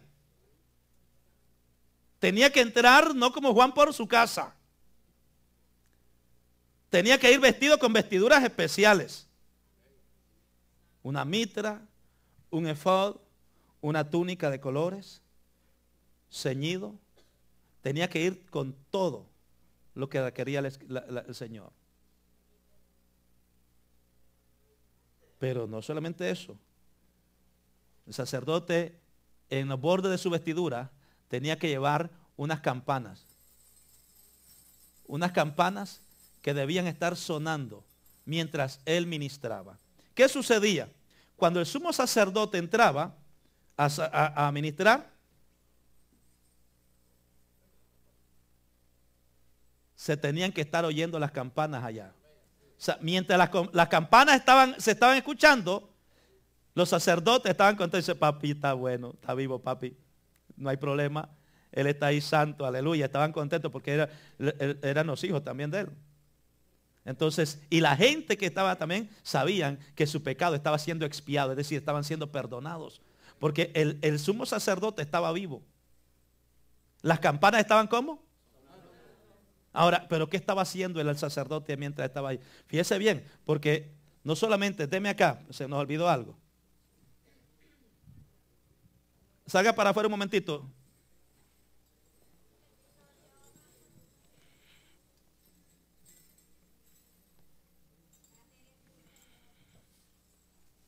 Hombre, no pudieron conseguir una soga más larga. A ver. Hasta ahí la majaron, así no lo boto.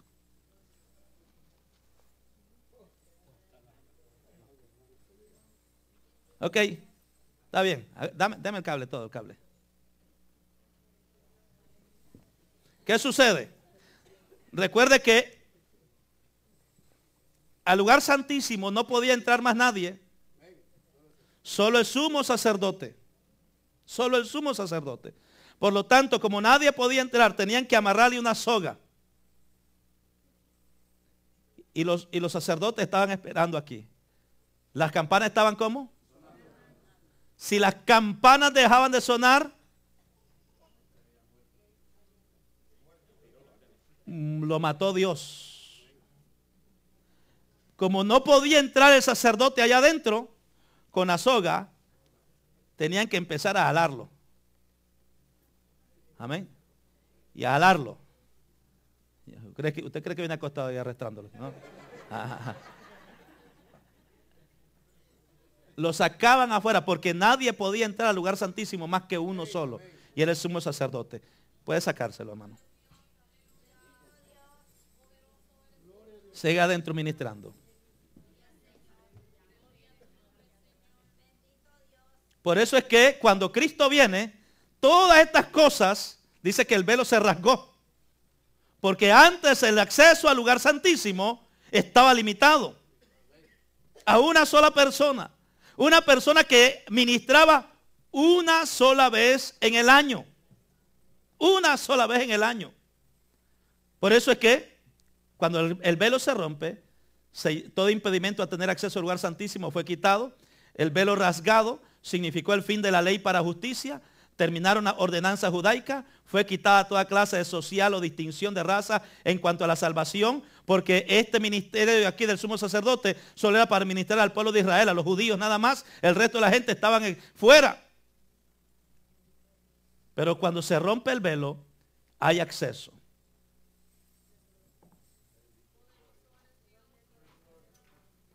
Entonces, ¿qué era lo que hacía el sumo sacerdote? ¿Qué era lo que había en el lugar santísimo? Estaba el arca del pacto o el arca del testimonio. ¿Quiere hablarnos algo acerca del arca? ¿Lo tiene o no? ¿No? ¿Está bien? El arca del testimonio. Démosle un aplauso al hombre que hizo el arca del testimonio también.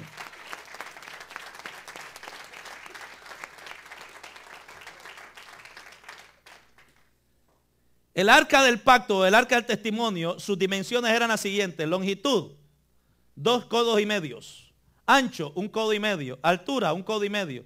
¿Qué accesorios habían allí? Estaban las tablas de la ley. Adentro de esa caja, adentro de la caja, estaban las tablas de la ley, es decir, la ley que Dios le dio a Moisés. ¿Se recuerdan? Las tablas estaban allá adentro.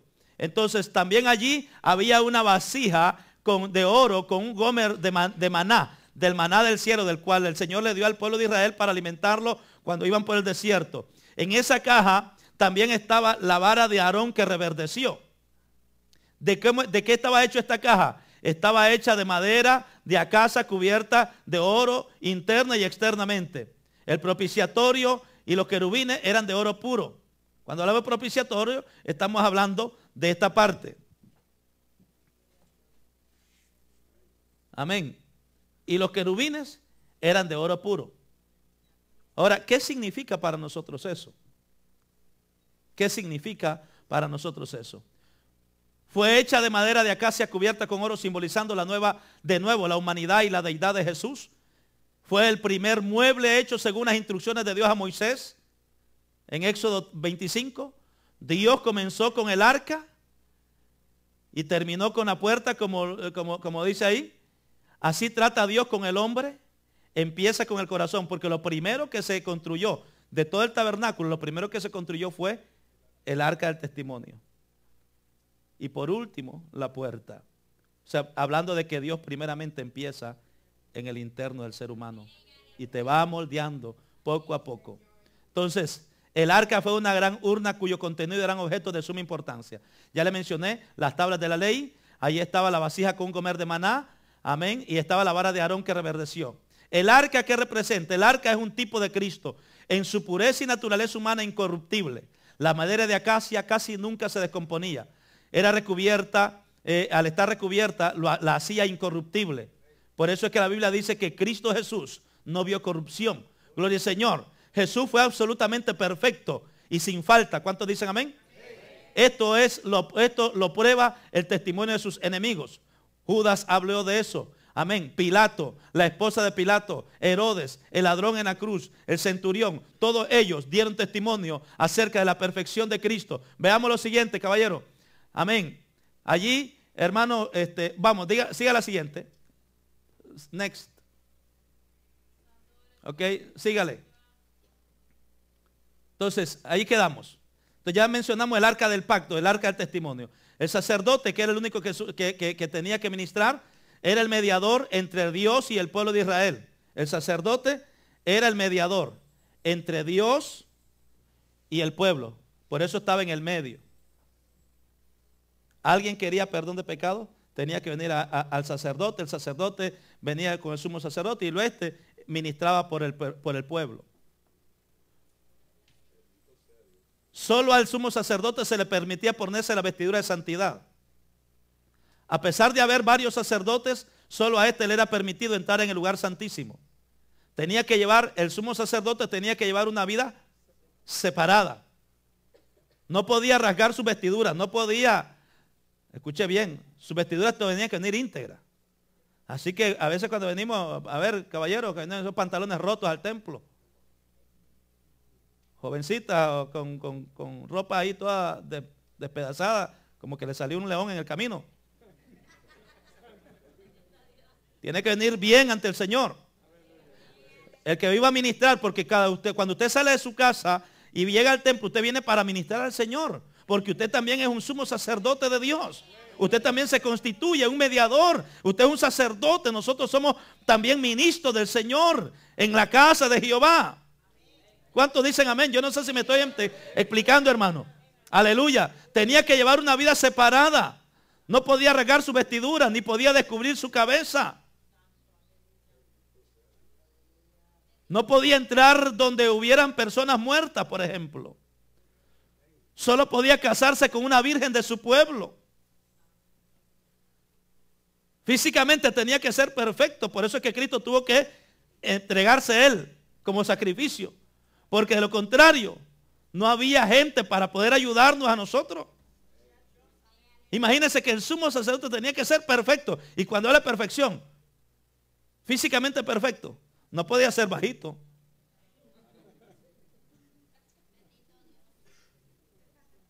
No podía ser, ojo, no podía llegar.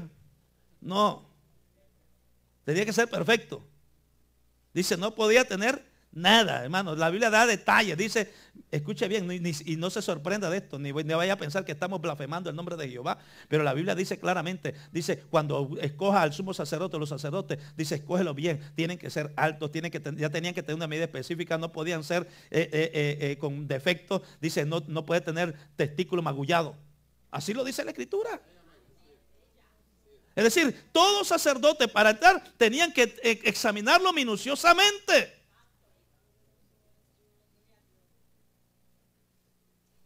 Por eso es que no era cualquiera que podía ministrar.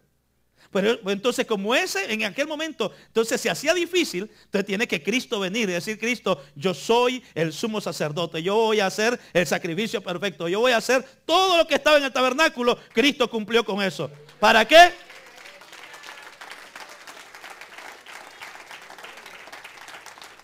Porque de otra manera usted y yo estuviéramos fritos. Ninguno de nosotros estábamos aptos para entrar al reino de los cielos. Unos por muy chiquitos, otros por muy grandotes. Hermano, unos por muy flacos, otros por muy gordos.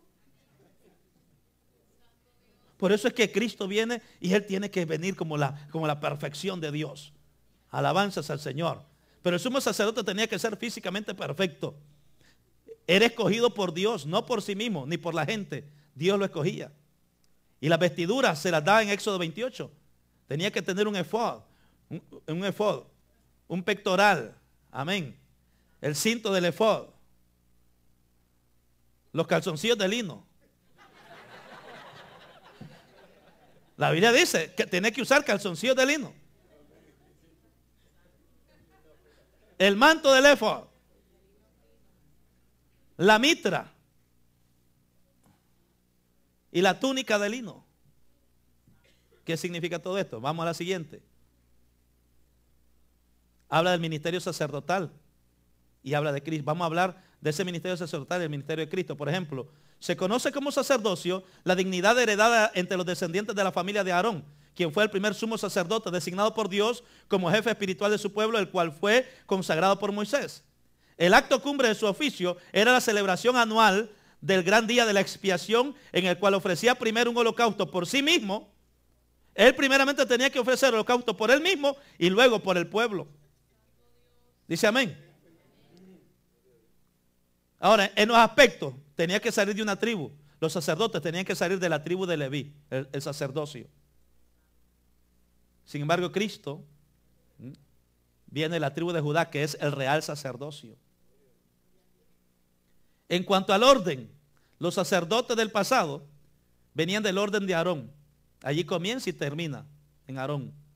Sin embargo, con relación a Jesús, dice que viene del orden de Melquisedec, que es eterno, porque dice que Melquisedec no tiene ni principio ni tiene fin. Por eso es que el sacerdocio de Jesús viene del orden de Melquisedec. En cuanto a la paciencia de los sacerdotes, la paciencia del sacerdote en el Antiguo Testamento era basada en su ética humana y débil. Sin embargo, en Cristo su paciencia proviene de su misericordia. Los sumos sacerdotes se enojaban también y a veces perdían pero Cristo muestra misericordia. En cuanto a los sacrificios, debían ofrecer sacrificios por sí mismo y por el pueblo. Sin embargo, con Cristo ofreció un solo sacrificio e hizo perfecto a los santificados. Por eso es que cuando usted recibe a Cristo, nosotros somos perfeccionados en Cristo Jesús. Ya usted no tiene que hacer sacrificios, ni andar de rodillas caminando, ni estar latigándose y rajándose el cuerpo como mucha gente lo hace ahora en el tiempo de Semana Santa. Ni tiene que estar absteniéndose, no, que no puedo. Y hay mucha gente son engañados por las religiones de este mundo. No es la Semana Santa. No puedes ni escupir. No puedes hacer esto, no puedes comer carne porque te estás comiendo a Cristo, que aquí, que allá. Y no puedes escupir porque escupes a Jesús. Y no puedes hacer esto y no puedes hacer. Cristo, el Señor, hizo el sacrificio perfecto. Ahora nosotros tenemos acceso al cielo. Aleluya. Y ya nosotros no necesitamos de estar haciendo más nada. Él lo hizo por mí y por usted, hermano y hermana. ¿Cuánto duraba el servicio? El servicio terminaba con la muerte del sacerdote. Si se moría el sacerdote, había que esperar a otro. Sin embargo, Cristo, el sacerdocio de Cristo, se remonta hasta la eternidad. Por eso habla de Jesús, dice que Él es el primero y el último. Es el alfa y el omega, el principio y el fin. ¿Cuántos dicen amén? En cuanto a la herencia, los sacerdotes heredaban a sus hijos y descendientes las funciones del sacerdocio. Cuando éste se moría, ya él preparaba a su hijo para que él lo sucediera. Pero en el sacerdocio de Cristo, por su obra nos ha hecho a nosotros ministros e hijos herederos de un real sacerdocio. Dice que nos hizo reyes y sacerdotes para Dios su Padre. El sumo sacerdote del pasado se lo heredaba solamente a sus hijos. Cristo nos lo da a todos nosotros. No, merece un aplauso el Señor, ¿no?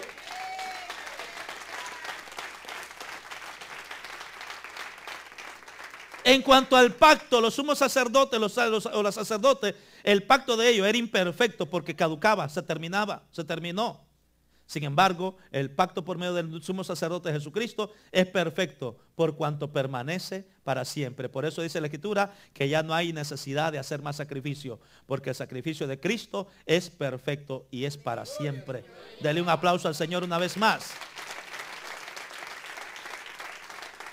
Ok, ya le mencioné, todo esto era el efod, la parte, amén, que era la parte decorativa de la vestidura sagrada. Según Éxodo 28, era una especie de chaleco sin manga. Fue hecho de 2 piezas, una cubría la espalda y la otra el pecho. Las piezas eran unidas a sus 2 extremos, ahí usted lo está viendo, por 2 hombreras. Sobre las hombreras habían 2 piedras de ónice que contenían los nombres de las tribus del pueblo de Israel. Los materiales fueron los mismos que utiliza para la cortina: azul, púrpura, carmesí, lino torcido. El éfod se ceñía a la cintura por un cinto del mismo material. Siguiente. Ese es el cinto. Es una faja que acostumbraban a colocarse los orientales para ceñirse cuando querían correr, pelear o trabajar.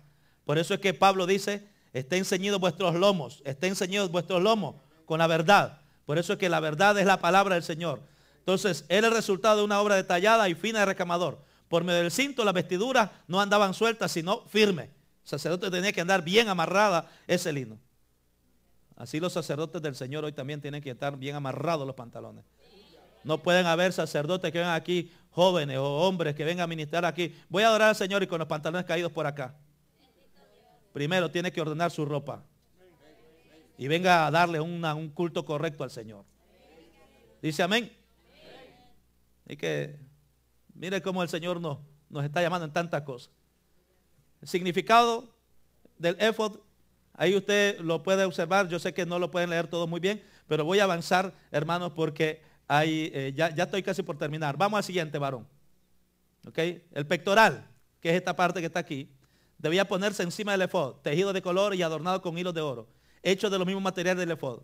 Era una especie de bolsillo donde se guardaban un par de piedrecillas o tablillas llamadas Urim y Tumim. Llevaba 12 piedras preciosas encima.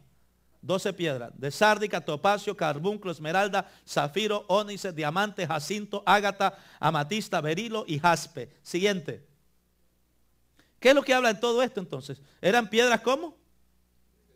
No era cualquier. ¿Se da cuenta que entonces para el Señor no es cualquier cosa lo que hay que darle? Son cosas buenas y excelentes. Amén. La palabra pectoral viene del hebreo Josén y del griego logeión, que significa oráculo, y a su vez se traduce como palabras de vida o mensaje de revelación. Fue también llamado el pectoral del juicio. El pectoral fue hecho del mismo material del éfod: oro, azul, púrpura, carmesí, lino torcido. Era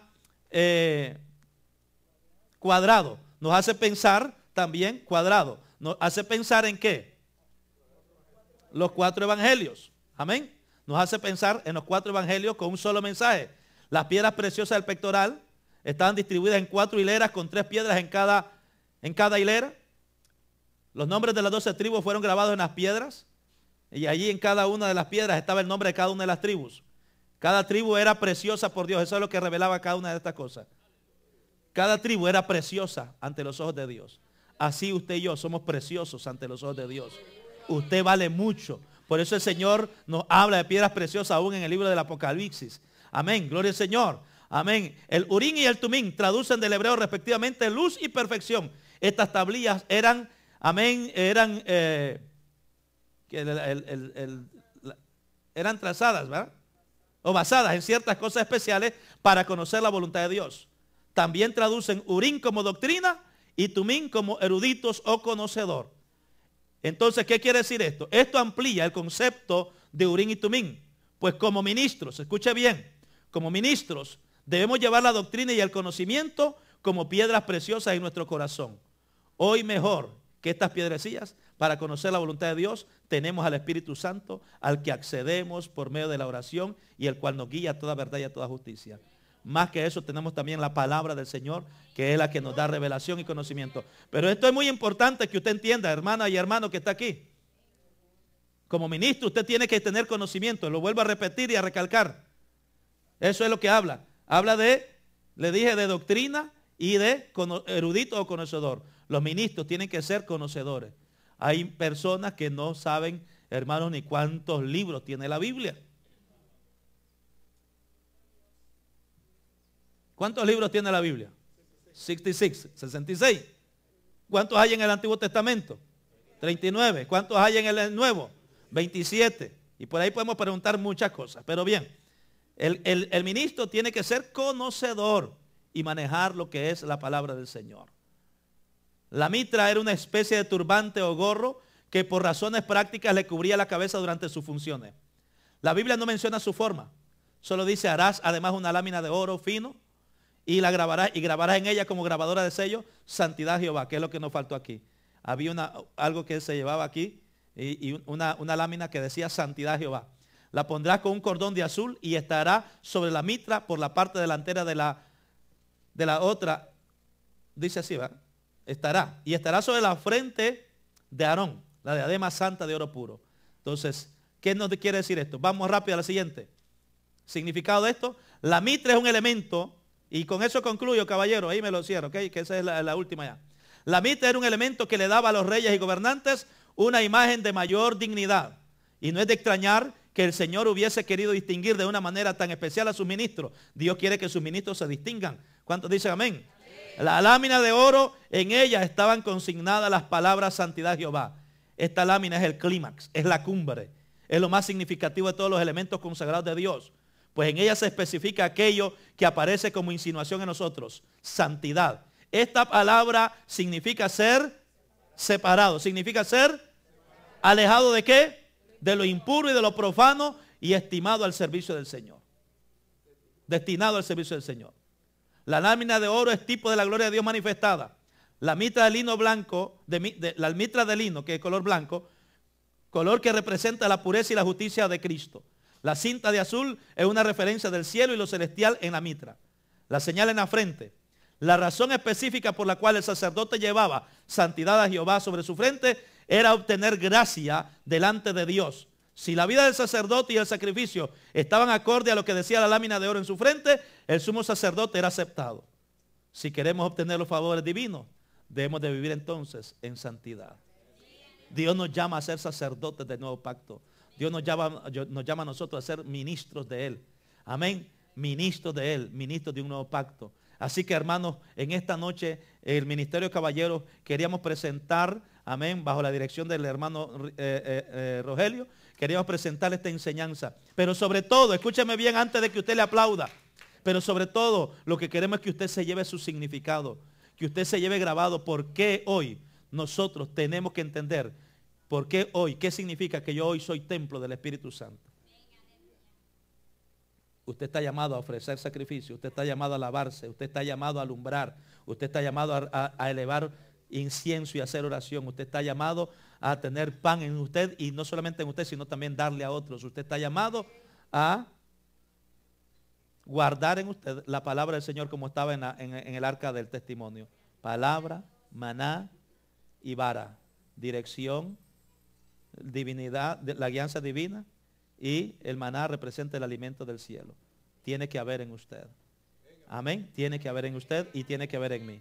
Así que yo quiero en esta noche concluir con esto. Manuelito, yo sé que el tiempo no ha avanzado. O los técnicos ahí, si me ponen la alabanza, Señor, llévame a tus atrios, al lugar santo. ¿Qué quiere decir con esto, hermano? Con esto concluimos. Son las 10 de la noche. Pero yo espero que usted haya recibido o haya aprendido algo en esta noche. Más que una prédica, era una enseñanza. Para que nosotros aprendamos qué es lo que Dios quiere que seamos. Y para concluir, quiero que le hagamos un reconocimiento a los hermanos que trabajaron en la elaboración de todas estas cositas, de todos estos elementos que nos han servido para enseñar en esta noche. Amén.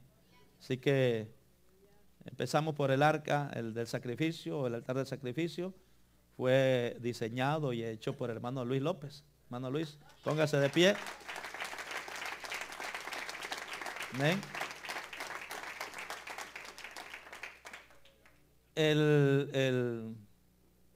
La fuente de bronce fue hecha por nuestro hermano Leonardo, el sumo sacerdote.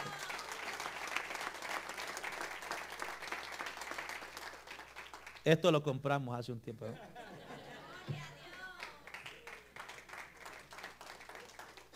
El pan de la mesa del incienso y la mesa del pan de la proposición fueron diseñados y hechos por nuestro hermano Augusto. Amén.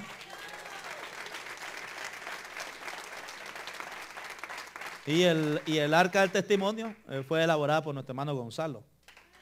Amén. Así que gracias a estos hermanos. Me gustaría invitarlos que me acompañen. Los hermanos que me ayudaron a construir, acompáñenme, párense al frente, por favor. Los hermanos que ayudaron a construir estos símbolos tan bonitos.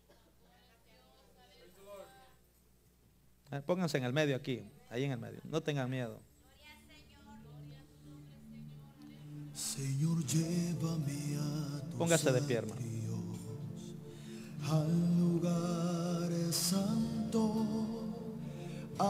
Ustedes también por ayudarme, gracias. Vengan, pónganse aquí también. Señor, tu rostro quiero ver. Pásame en la muchedumbre. Por donde el Dele gloria y honra al Señor. Cierre sus ojos.